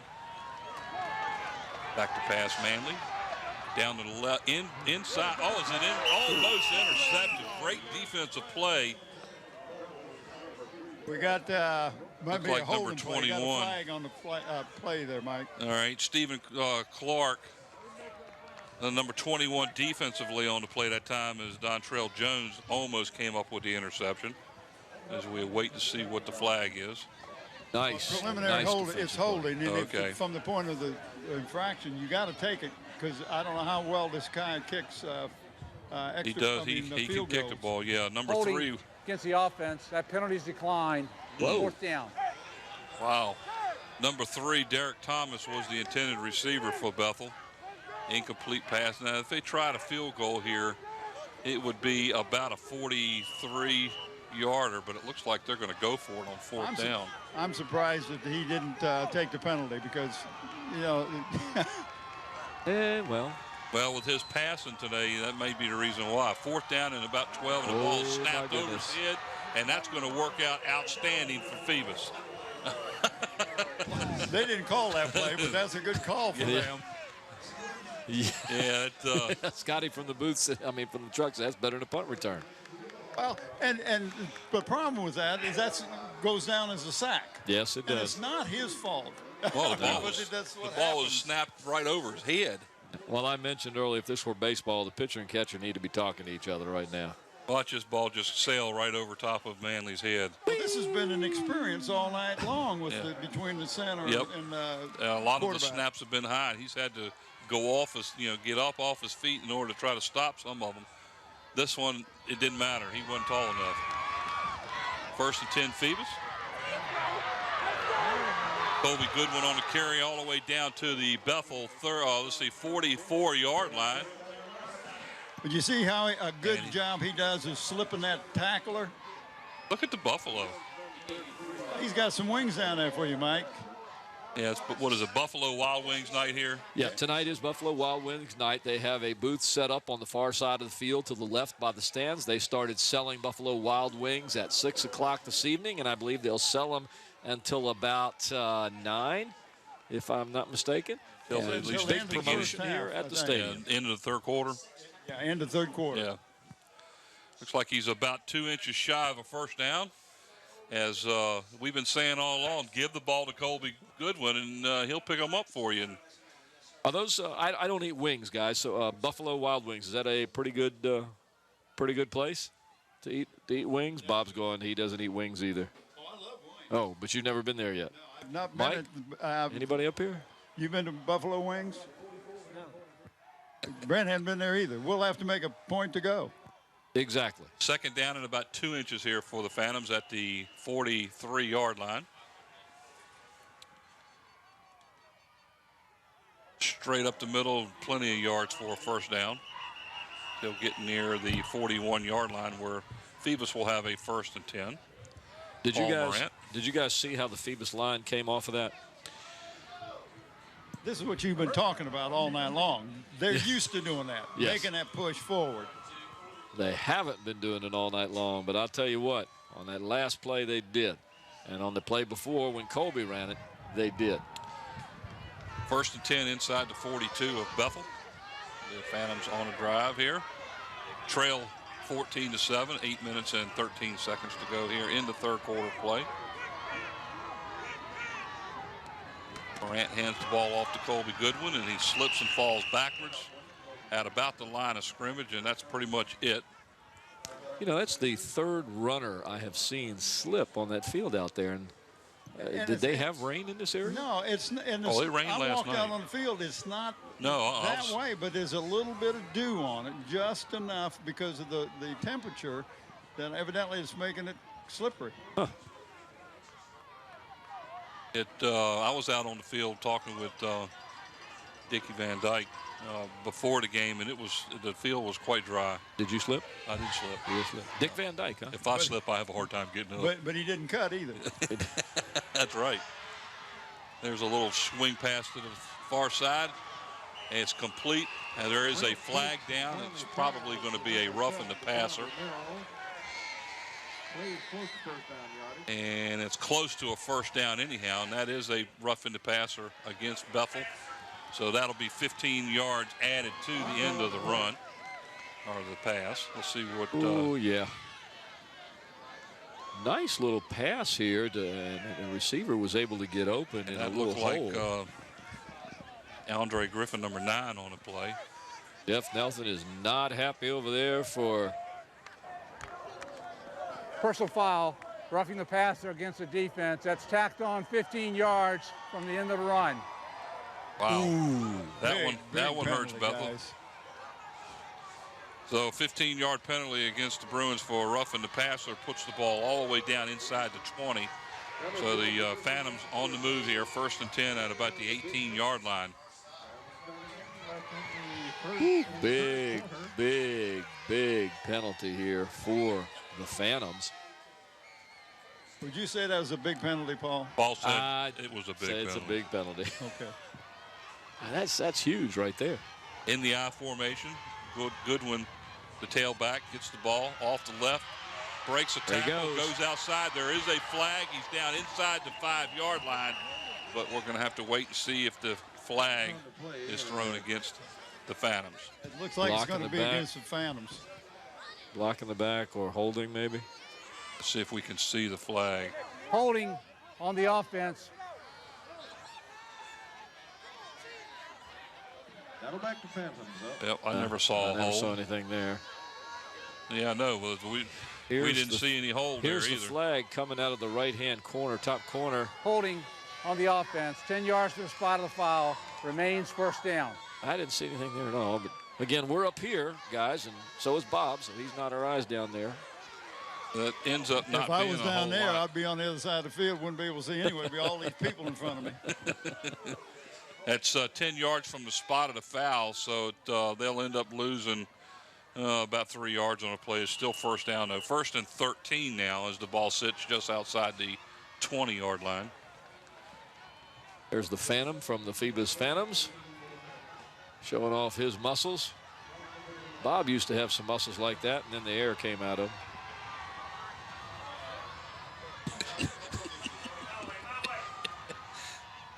Morant back to pass. Oh, and he lost the ball, and down he goes.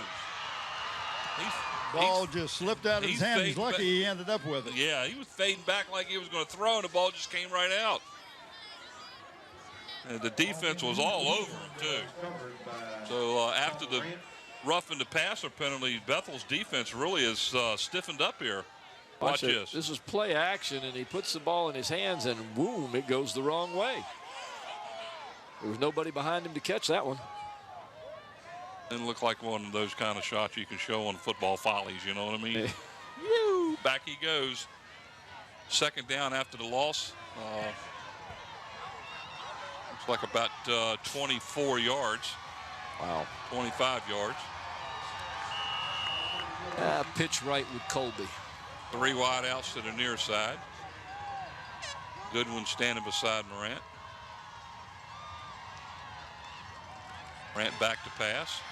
There's that crossing pattern over the middle. It is also completed again to number 9 on the play, Andre Griffin, for a few yards. Not much there. Looks like a gain of about 5 on the play, down to about the 26. It's going to bring up 3rd down and about 19 yards. Nice little pass on the cross. And we talked about this crossing pattern that Phoebus uses a lot. Yeah, well, they seem to find the open seam when they use that play.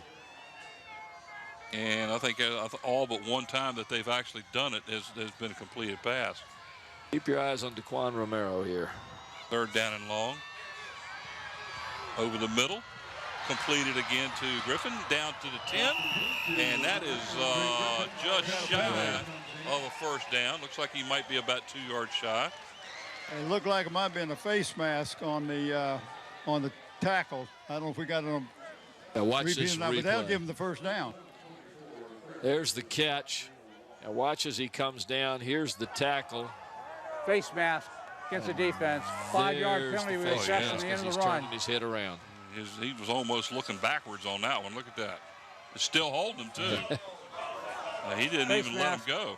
If 5 I'm going yards. to do it, I'm going to 1st do down. it. I'm not going to stop. I'm going to say, oh, did you catch me? No, I got it. You see, I still got it. You're going to call it. I'm going to let you know that I really did it. So here we go. So there's another big penalty. Big. 1st and 5. Huge 1st down penalty. and goal now for Phoebus at the 5-yard line. 4:50 to go here in the 3rd quarter. Looking to try to tie this one up. Colby Goodwin off the right side. Picks up about 3 down near the 2-yard line.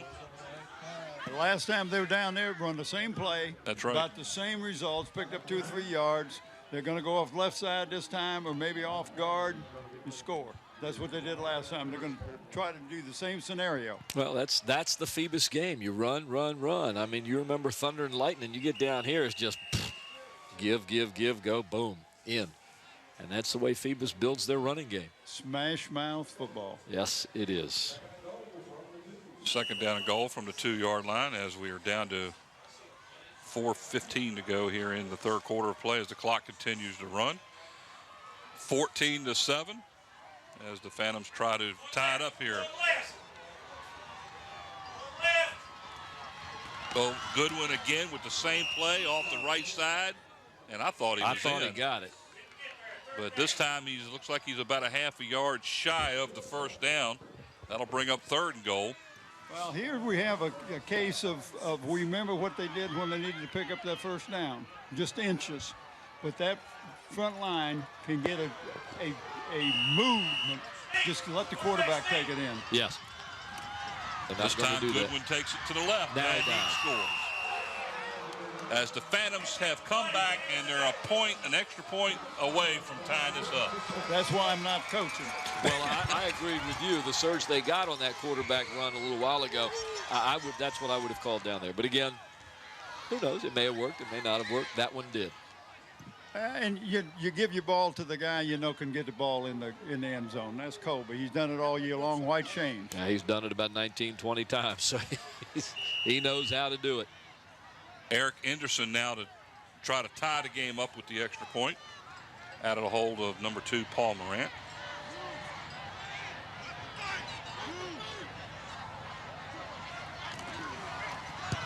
Kicks up. It's long enough. There is a flag down. And Looks like there's going to be a roughing the kicker again. I don't know if it's going to be roughing Mike or running into. Last time was running into. They may give him the 15-yard this time. Extra point is good, and we're knotted up here at Darling Stadium with 3:34 to go here in the third quarter play. 14-14 is the score. Hey, fellas, I wonder the last time you saw somebody kick a free extra point, and the holder's the quarterback, and the kicker's the backup quarterback. Now, you got a chance there to do something, because both those young men can pass the ball very well. Did that happen when Matt Mitchell was playing for Hampton? Who was kicking? I can't remember. Matt Mitchell did some kicking. Yeah, Matt Mitchell was the kicker for Hampton for 2 years before he was the quarterback. And he was backup and the quarterback. Yeah. So this is the first time we've heard this then. Good point. You've got some memory chip there that's still it's working. going fast. No, it's going fast. Oh.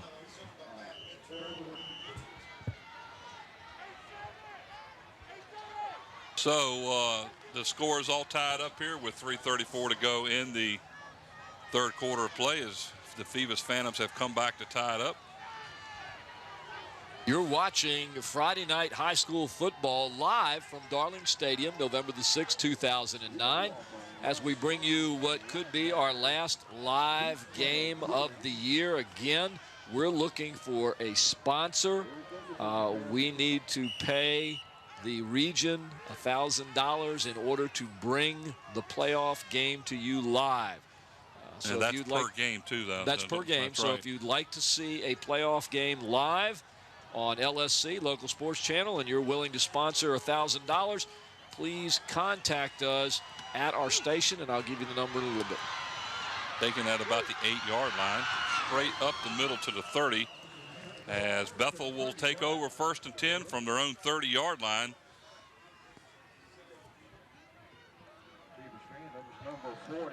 14-14 with 3:28 to go here in the third quarter of play.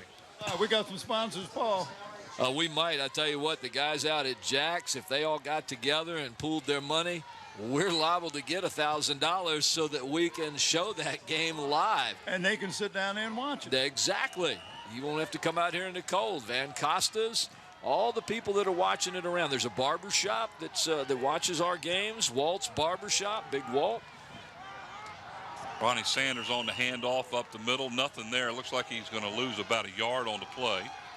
You guys keep it up. We're going to name all kind of. We're going to find a way to do that. We've got some ex-athletes. Bud Porter. Bud, I know you've got some money out there. Get your friends together. Come up with $1,000 so that we can show at least one game.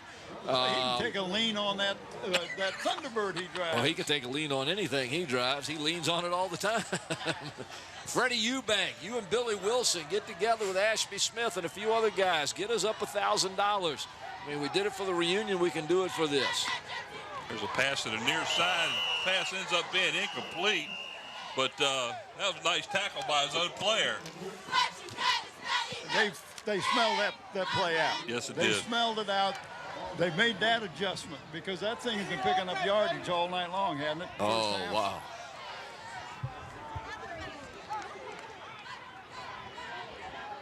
Nice coverage that time by the Phantoms on defense. Third down and about 12 as the ball sits at about the 27-yard line for Bethel. And guys, I know it seems like I'm begging for money, and I'm not. I just want you to be able to see football live. There's that pass down the left side, and it's intercepted by Paul Morant. There's a flag on the play.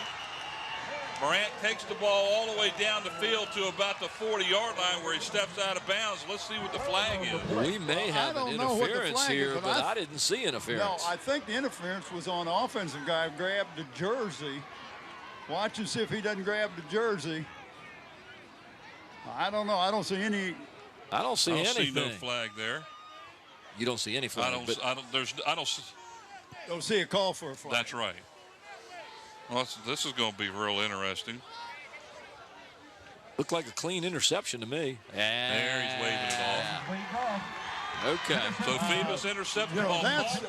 That's a chance when the referees can get together, talk about the situation, and make sure that everything is right before they make a decision. Good job on Bill Dozier and his crew. It'd be real interesting to know what the guy thought he saw, though. Yeah. Because, well, I don't from care. What we can see, yeah.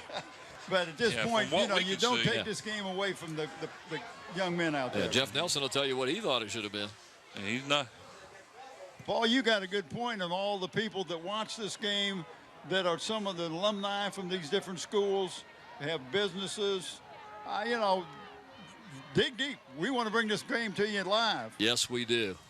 And it's not for us guys, it's for the kids. I mean, we do every bit of this strictly for the kids. Morant hands the ball, and it looks like it's Colby Goodwin up to about the 40-yard line, a gain of about 3. That'll bring up 2nd down and 7 for the Phantoms. And Mike, you are so right. And for all of our viewing audience, if you don't think that the kids enjoy being on TV, ask them. We hear from them all the time. They think it's really wonderful that they're being viewed live as they play on this field here at Darling Stadium. They think to them it's big time to be live. Well, they jumped a little early. You know, it's amazing that not only do these young men know that they're being shown. False start on the offense. 5-yard penalty, remains 2nd down. That these kids know that anybody can be watching them and they're doing it live, but this is something that they will be able to treasure all their life because we show these games 24 hours a day on LSC. And it's one of those things where people who played 20 years ago are seeing themselves still playing on TV. Well, what happened last week when I interviewed Rashad Wright? That's right. He was a young man that now is a principal at Kecoughtan High School. Moran on a keeper to the near side around the end. Nice defensive play that Great time. tackle. Rio Walker, I believe, is number 24, and he did an outstanding job stopping that run. There's why you see that young man is a top-notch recruit for the University of Virginia. Good reaction time, good speed, good hit. He wraps him up, grabs the legs. You can't go anywhere. Yeah.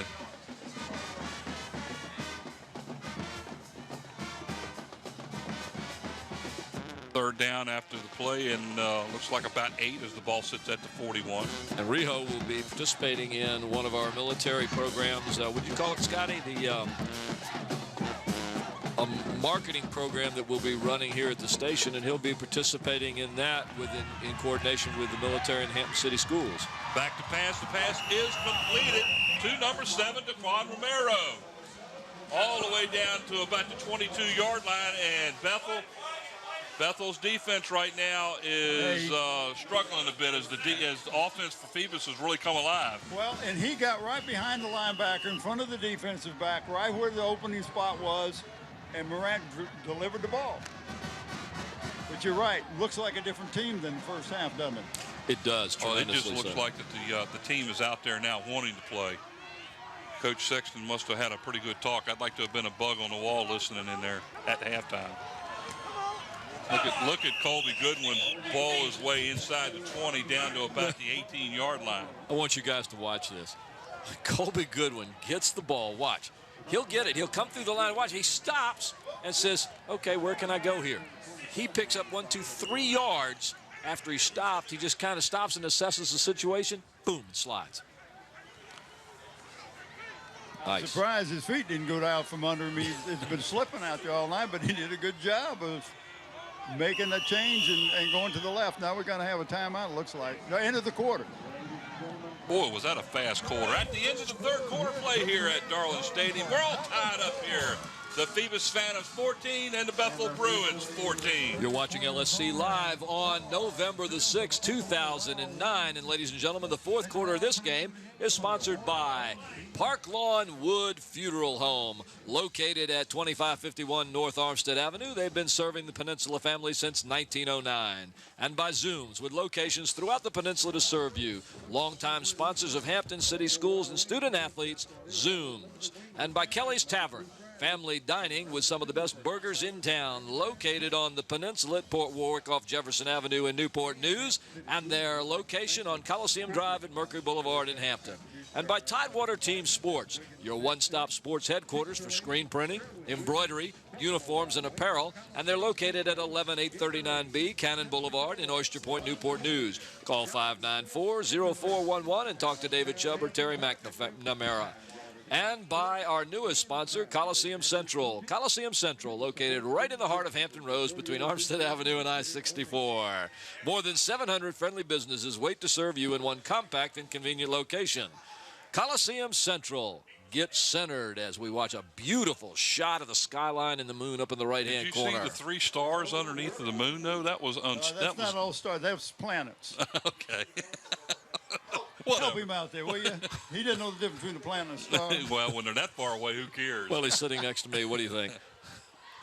Hand off up the middle. Look at the defense. The offensive line just forced their way through the defensive front line that time. They had the offensive linemen were 10 yards past the line of scrimmage.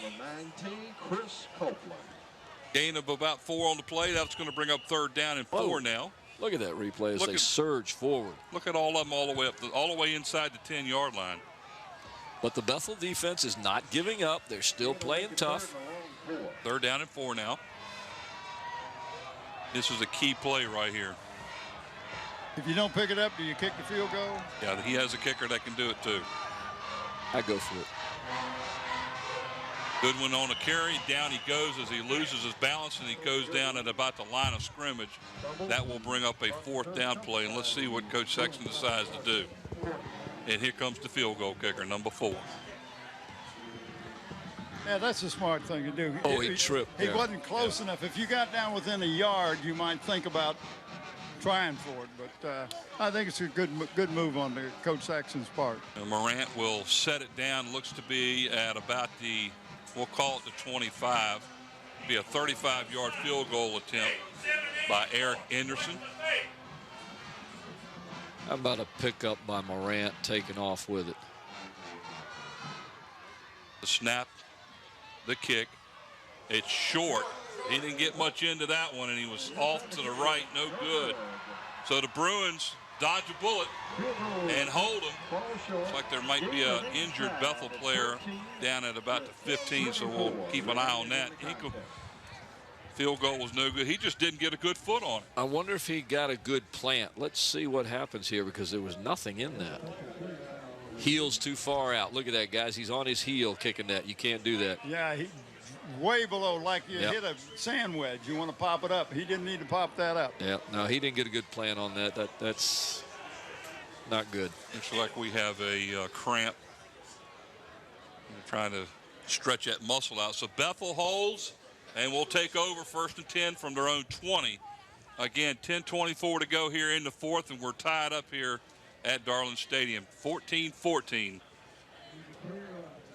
We are LSC, Local Sports Channel, bringing you Friday night high school sports every Friday during the football season, right here from Darling Stadium.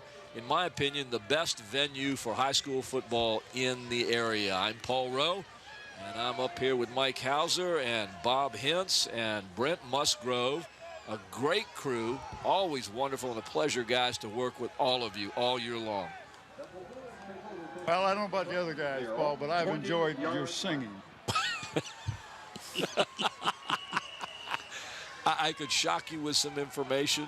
The station has actually been called and told that there were people out there that really did, for some strange reason, like that. Well, you're kind of completed unique, pass Paul. out there to number You've got a 21, unique Stephen style. Clark. He's got a Kind of unique style. Oh, yeah, That's it's right. unique, all right. That's unique. It's a cross between Bing Crosby and Buddy Hackett.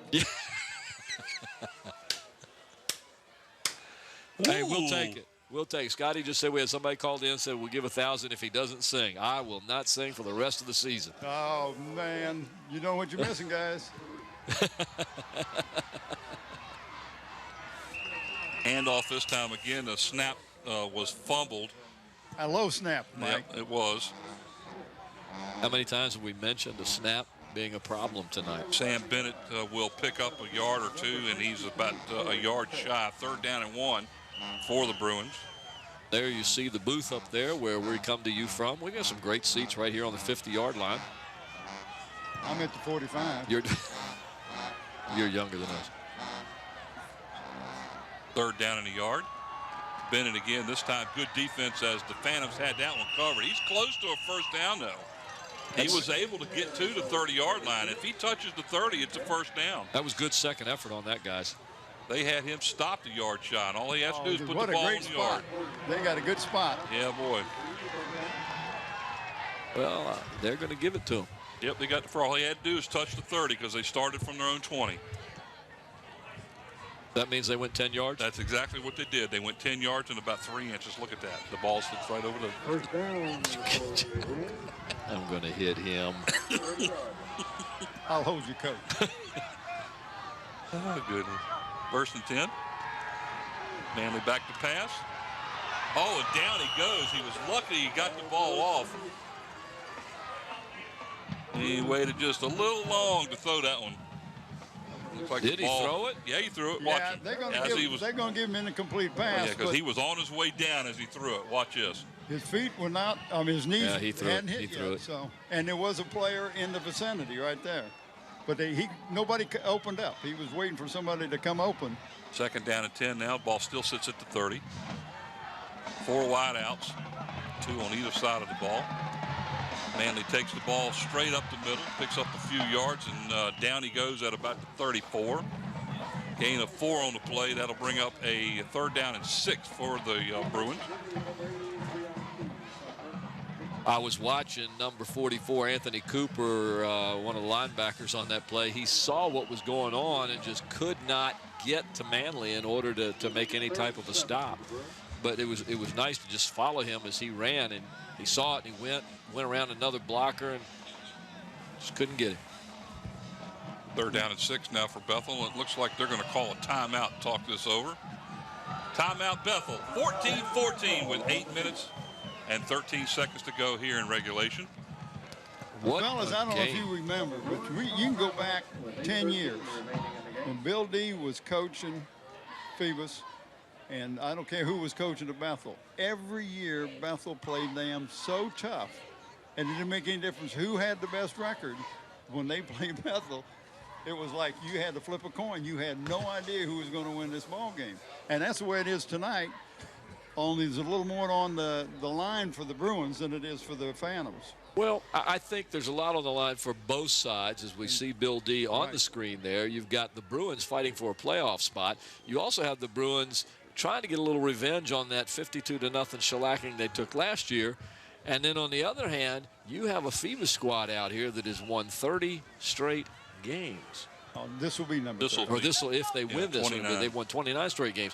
And that's a very proud streak that they cherish at Phoebus High School.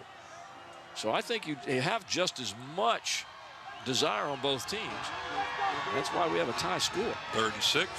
Manley back to pass over the middle, and it's completed at about the 40-yard line to the Bruins. Number 15 on the play, Rashad Proctor. That's good for a 1st down. Just finding the holes in that zone. Yeah, he threaded the needle on that one, threw into double coverage. And that you had to have a perfect pass almost to get that one, and he did. Nice play by Manley. Ball sits at the Bethel 47-yard line. 1st and 10, the Bruins. Look at that shot of the moon right over the edge of the scoreboard. Yeah. I'm impressed by Manley tonight. Bennett, no, that's Saunders up the middle to the 50, gain of about 3 on the play as the Bruins continue to hold the ball and keep it out of the potent offensive hands of the Phoebus Phantoms. Most of the running tonight has been in the hands of Bennett. which is amazing because Saunders is their main runner with 413 yards.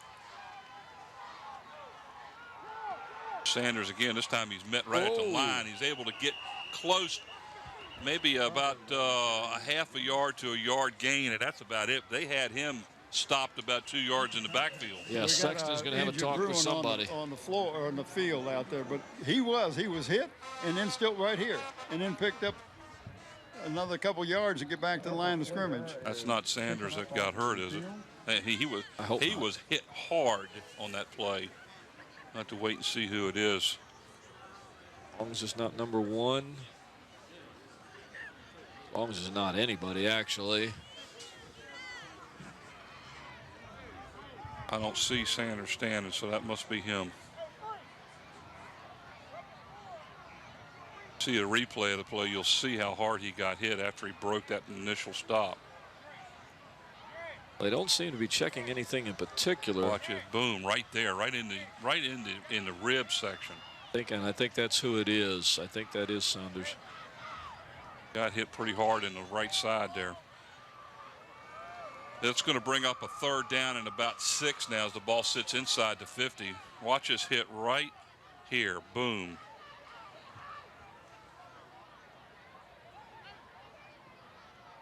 Wasn't paying attention. I was trying to see what side they were hitting on. Now they're taking a look at his left knee. Yeah. He was. It looked like one of the Phoebus players was underneath of him.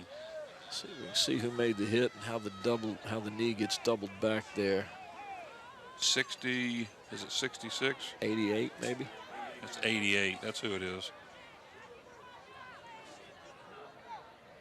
Hard to see that they're working like on the left knee. Breon Key, it looked like, was the player that made the stop. I hope he's going to be okay. Let's see if he can get up and walk on his own here a little bit with some help.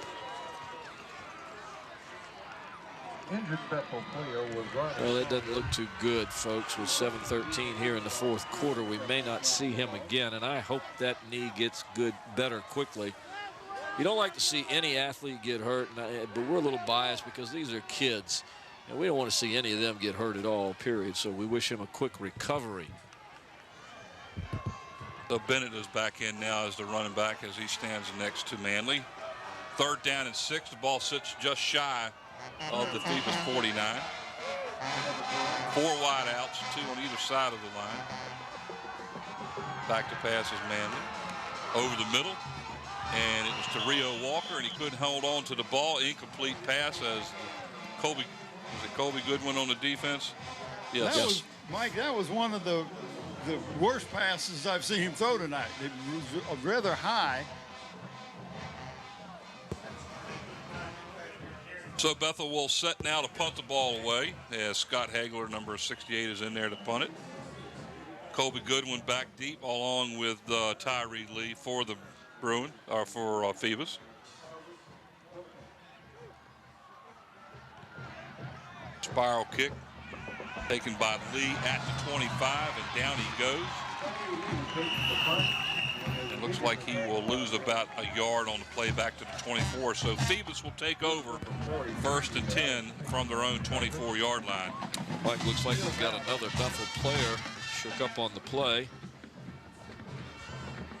We see the replay and the hit by number 43 of the Bruins, Alex Payton.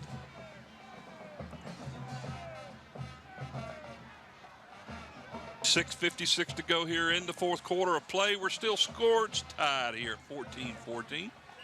Still scored tied? Still scores tied here. Look at that beautiful shot. Oh, somebody needs to take a picture of that. Snap that one and send it out. Andy, you can use that. That is a picture, isn't it? You can use that one. I'm going to grab the microphone from him in a minute. I'm the only one that talks good about your singing, and that's you're going to get on me. That's true. Go ahead.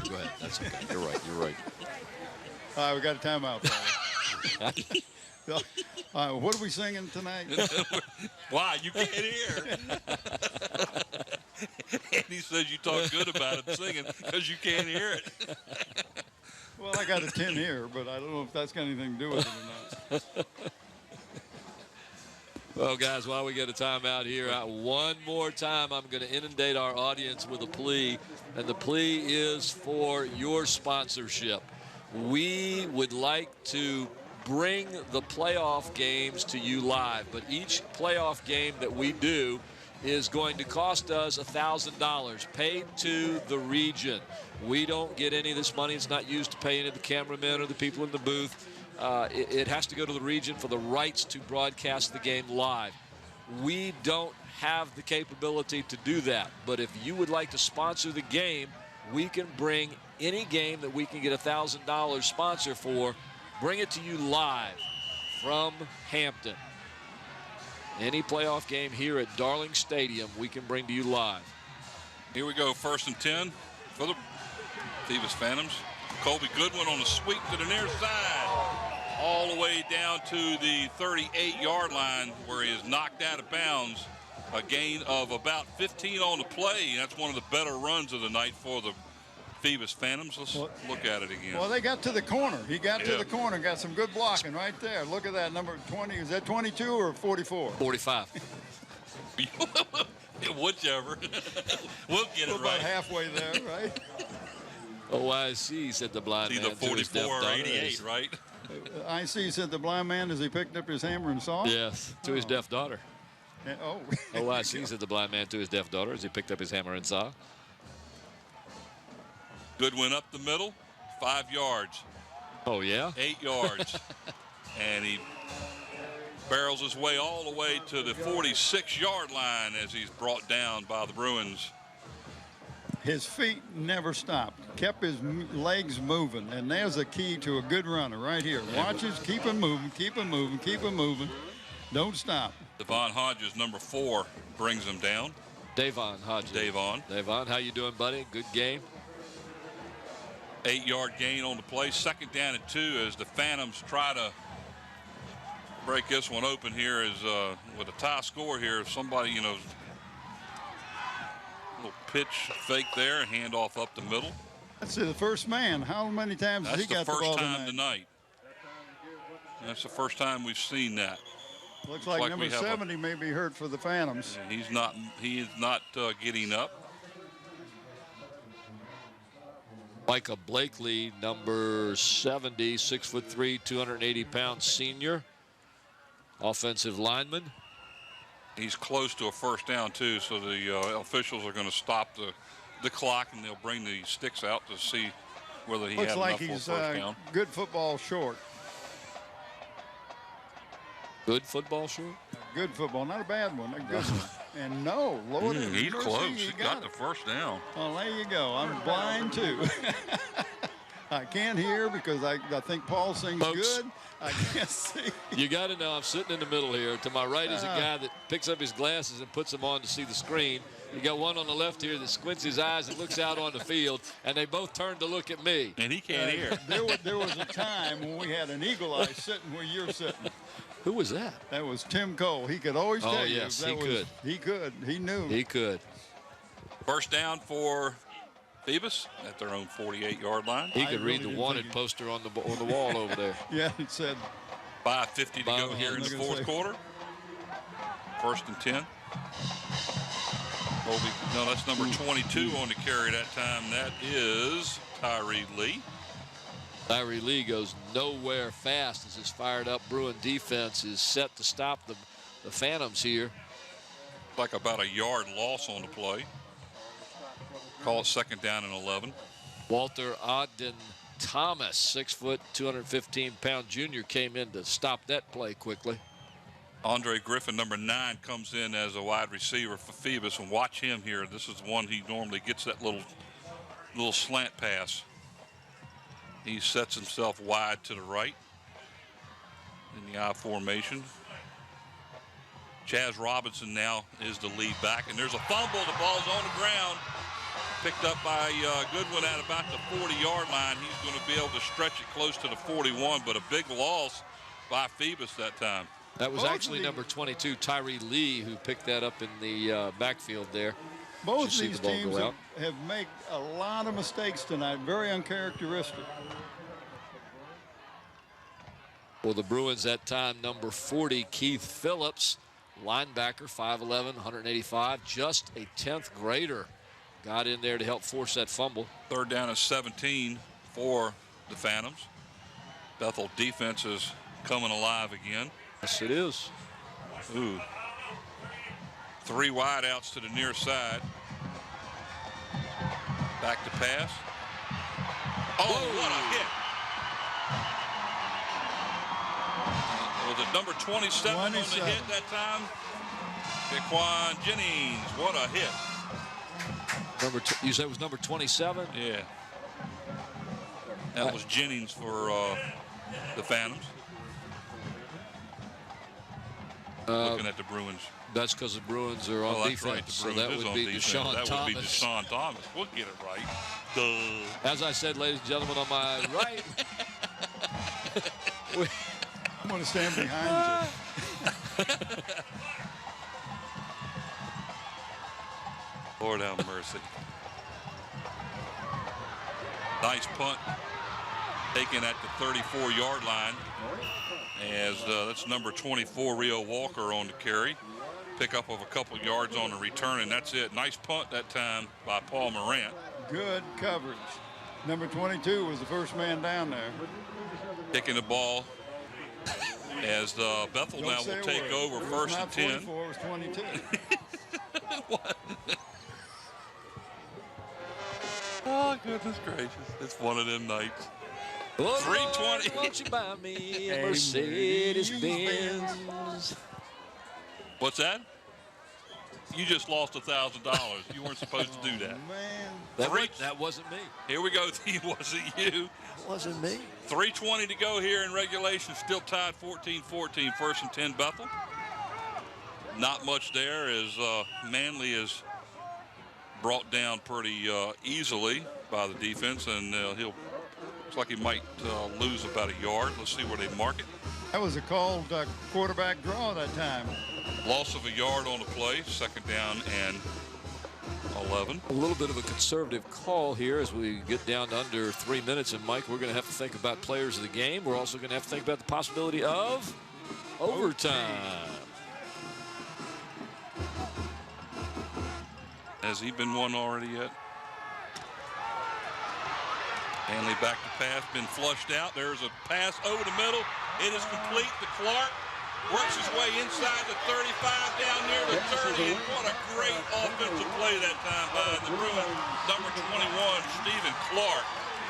If we see the replay, watch how many yards he picks up after he makes the catch and is hit.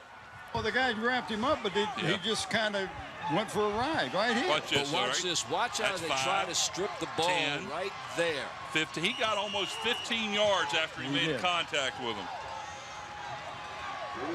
And who is that? Stephen Clark? That was Stephen Clark. What a whale of a game he has played. Several catches here. 2 of them for touchdowns, Mike. That's right. Man, I tell you. He has scored both touchdowns for the Bruins, both by passes. Back to pass. There's a pass over the middle. Rio Walker down inside the 20, down to the 15, to the 14. 1st and 10 Bethel.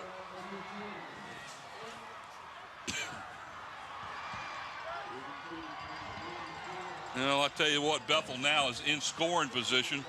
Watch his play. Look how he gets that extra yardage there, ladies and gentlemen. Just dancing around. 2 minutes to picking go. out the spots. As the clock continues to run. And they are now in field goal position. 2 wideouts on either side of the ball. Hands the ball off the middle, up the middle to number 36, Sam Bennett, as he gets the ball down near the 10-yard line. Clock continues to run with 1:35 to go. If you got faith in your kicker, you might just let this clock run on down.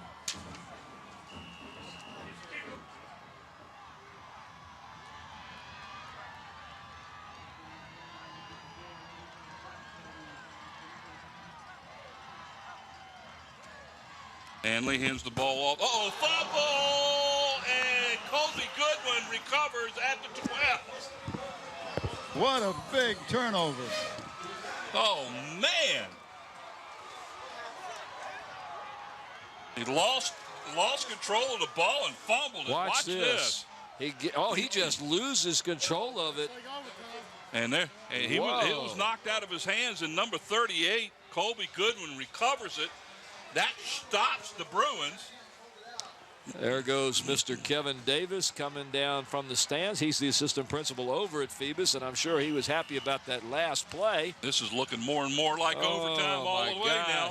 Minute and 10 to go, and the Phantoms have the ball 1st and 10 at their own 12-yard line. Put your seatbelts on, ladies and gentlemen. We're not going anywhere yet. They have 3 timeouts left, the Bruins do. Colby Goodwin up the middle near the 15. Looks like they're going to mark him at about the 14-yard line, a gain of a couple, and that's it. Clock continues to run now, under a minute to go. It's just conservative ball. Give it to your main runner. Let him pick up some yards. You don't want to lose it. You want to get out of this deep area that you're in your own field. Well, Phoebus has 3 timeouts, but they're just letting the clock run. Don't understand it. You can't. It's a long way to go. You got 85 yards to go to score. Yeah. And they don't want to turn the ball back over to Bethel here either. Goodwin off to the right side down outside the 10, and looks like he's going to be a little short of a first down. And now it looks like Phoebus does call a timeout as we've got 30 seconds left. Not so sure about that. I'm surprised on that. That's I'm surprised weird they did call. a pitch. You got a long way to go. 30 seconds to go as the ball sits at about the 18-yard line. It's going to bring up a 3rd down and long for the Phantoms, and the Phantoms called timeout. They waited all that time to call timeout, and they let about 20 seconds go off the clock in between those plays.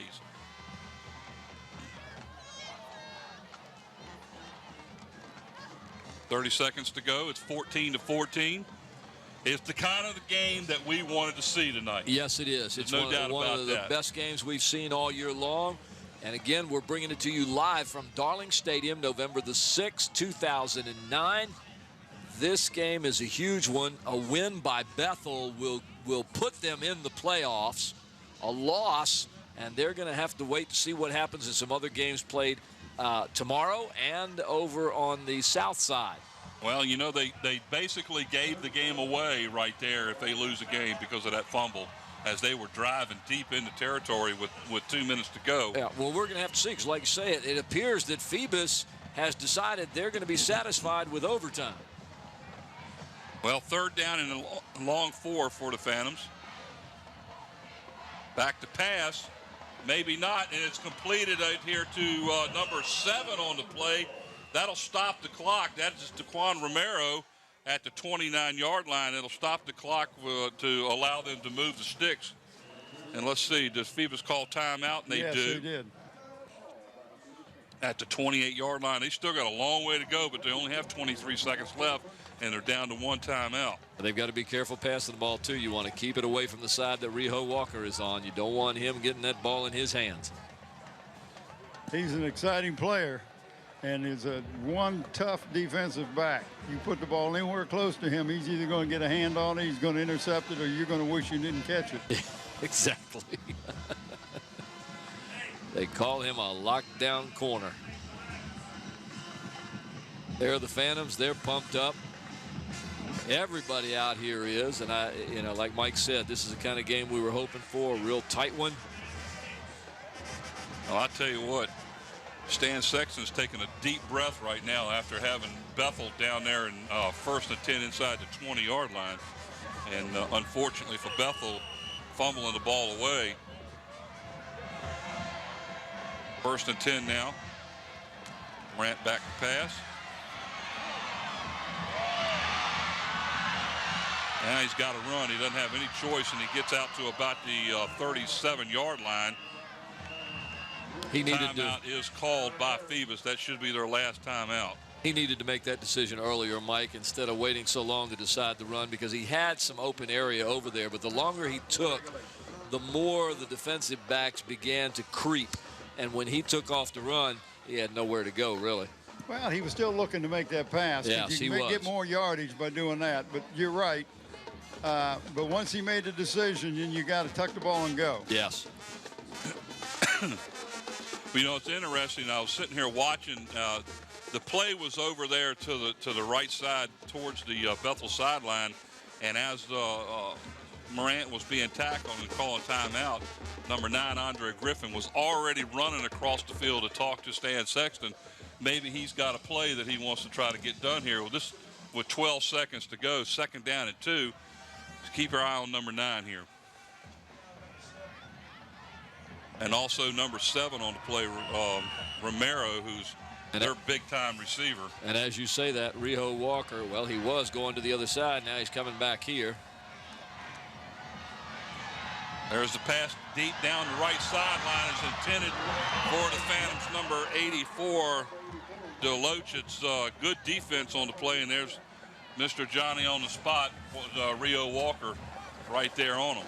I don't know that you want to throw into his area like I mentioned before, and yet they did, went right after him. If he'd have thrown the ball further, because the young Deloach was behind him, but Rio does a great job of playing the ball. Yes, he does. 5 seconds to go, enough time probably for one more play.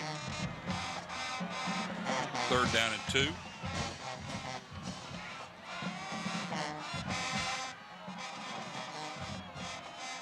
Back to pass.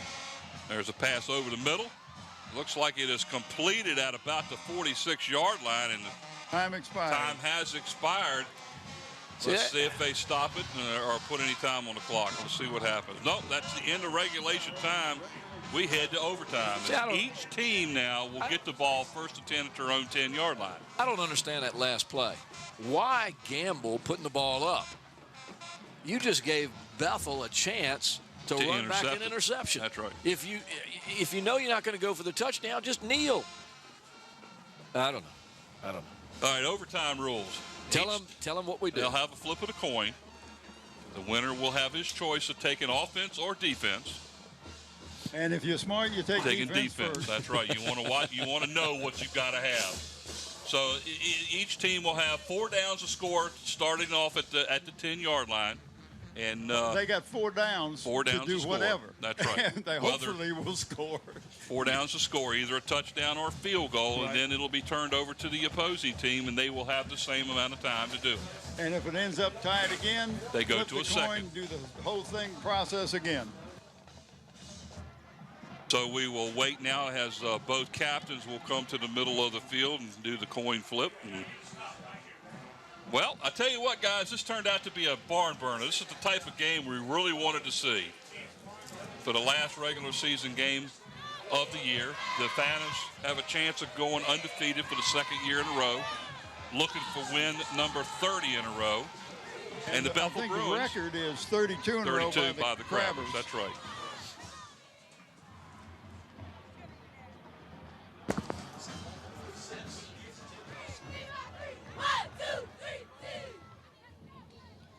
So as we get ready to see which end of the field we're going to be working from, the coin flip will take place at the center of the field.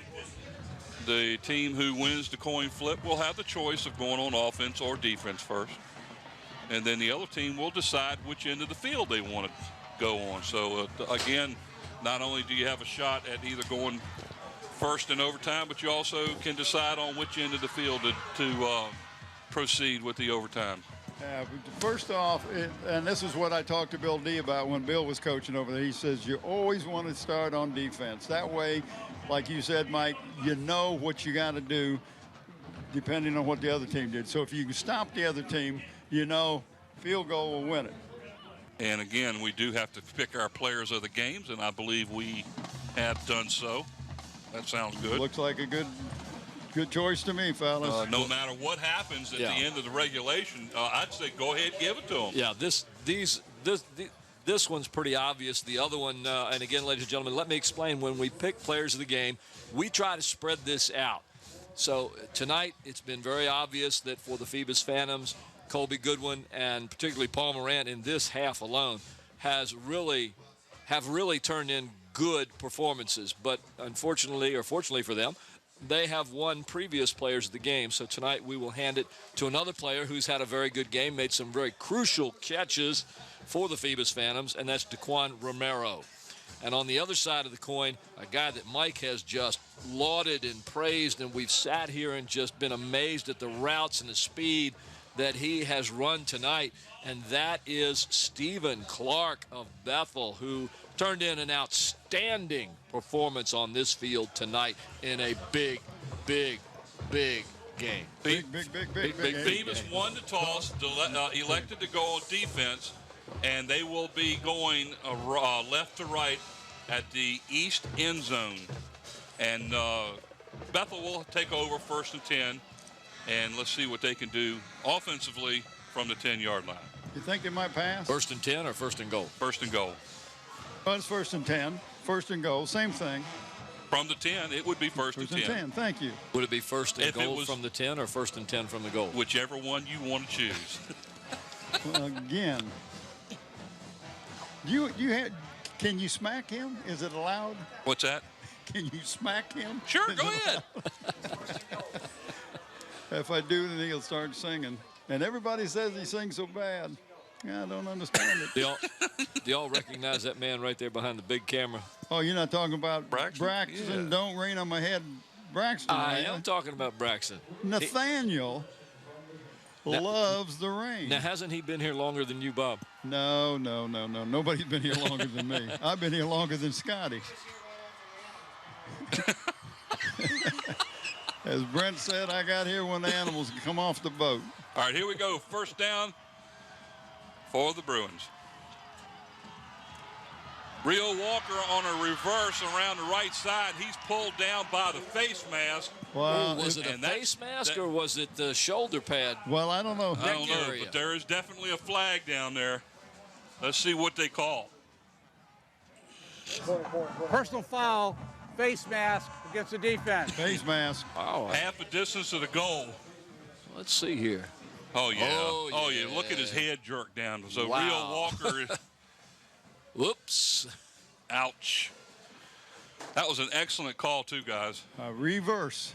Defensively, And give it to your man who can make something happen. So that will be a 5-yard penalty, and it'll half a distance to the goal. Should put it at the 5-yard During the line. run, personal foul, face mask against the defense. That penalty is assessed half the distance from the end of the run, remains 1st down. Half the distance from the end of the run, so that ended up only being, it's going to be 2nd down and goal from the 6 now. That's right, it is 1st. Still 1st down because of the penalty. Yeah, still 1st down, Mike. Yep. Now, is it 1st and 10 or 1st and goal? No, it's 1st and goal at the 6. Uh-oh, fumble. Did he fumble it? Oh, this is bad news for Bethel here if he fumbles it.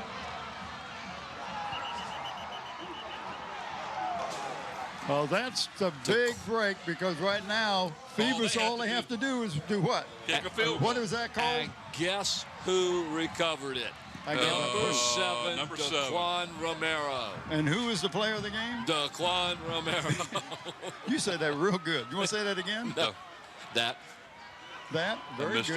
good. Daquan Romero. I'll tell you what, young man has played his heart out tonight. He has. So because of the fumble and Bethel not scoring, all Phoebus has to do is score 3 points to win the game, but they'll try to keep it down. Let's see what happens here. Oh, he lost the ball when it was handed to him. Yep. Let's see what happens, folks. Morant under center. He keeps the ball off the left side, picks up a couple of yards, and that's it.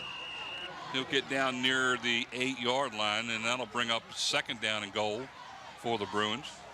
Watch the lines here, ladies and gentlemen. Watch the O-line and the D-line. This is where it's going to be determined. You know, you wonder why he just doesn't go ahead and kick the field goal. Well, in this, now I don't know about and overtime. I'll tell you why. If Because he look at misses, the field goal down here. well, wait a minute. Now, if he misses on 2nd down, doesn't he get a 3rd down shot and a 4th down shot? No, at it? not if only he if misses. the ball. Only if he actually tries to kick the ball, they lose the ball if he misses it. If it's a fumble or something, then yes. Looks like he's trying to keep it up the middle again this time, and he's down near the 5. And you do it now because then if you have a problem, Yeah, let's like say a you fumble. have a missed center and you fumble the ball on the snap. Then they you could can kill. down it. Yep. If it's still got one more down, then you got another try at it. Phoebus calls timeout. Do it on the and- 3rd down. I That's think right. that's what he's going to do. Yep, it looks like they're going to send in the kicker, number 4, Eric Anderson, to try to end this. And I tell you, Bethel, you know, you got to feel for Bethel right now, because not only did they lose the ball towards, you know, with 2 minutes to go deep in Phoebus territory, they lost it here in overtime and didn't get a chance to score, and they actually kind of shot themselves in the foot. Fellas, you remember when I was talking to the coach, Coach Nelson? Right. And Turnovers. Then I talked to Brent, and I said, what you got to avoid tonight is turnovers. Well, they took advantage of the turnovers both teams early in the had game. turnovers. That's but right. Towards the end of the game, 2 big turnovers for the Bruins. Yes. So Two could be costly. Eric Anderson is going to go into the game now and attempt the field goal to try to win this for Phoebus right here. Do you think maybe that Coach Nelson might call a timeout just about the time he gets ready to kick? Might as well. He's got them to use, right? He's got one. They only get one in overtime. And Phoebus has already used theirs. So let's see where they're going to mark it down. And don't forget who the holder is, too, is Morant, number 2, the quarterback.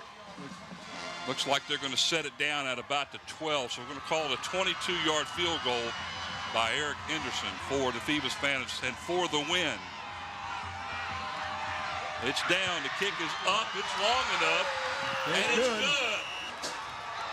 The Phoebus Phantoms in the regular season undefeated 10-0 with an overtime victory off of the foot of Eric Anderson, a 22-yard field goal. Final score, the Phoebus Phantoms 17 and the Bethel Bruins 14. And the Bethel Bruins should leave this field tonight with their heads held high, as they have taken the Phoebus Phantoms further than anybody else in almost 2 years. What a great defensive effort by the Bruins tonight, and what a great comeback by the Phoebus Phantoms. You got a feel for Bethel right now. You really do, because they really played well tonight. And they end up coming up short here, but they gave the game away. They actually had it. They had the game won in regular. So, you know, next week we go into the playoffs. So the final score here, we should be right here next Friday night.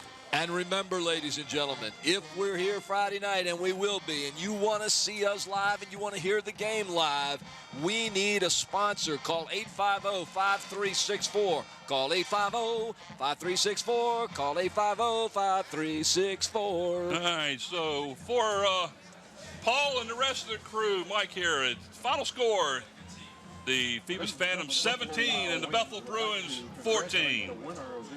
Good night, everyone. Tonight's broadcast has been sponsored by Zooms. We're proud to have David Allen and Zooms sponsoring us again this year. Zooms, with locations throughout the peninsula to serve you. By Kelly's Tavern, family dining with 2 locations on the peninsula.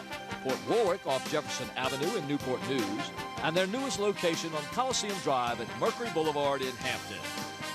And by Tidewater Team Sports, located at 11839B Cannon Boulevard in Oyster Point, Newport News. Tidewater Team Sports is your one-stop sports headquarters for screen printing, embroidery, uniforms, and apparel.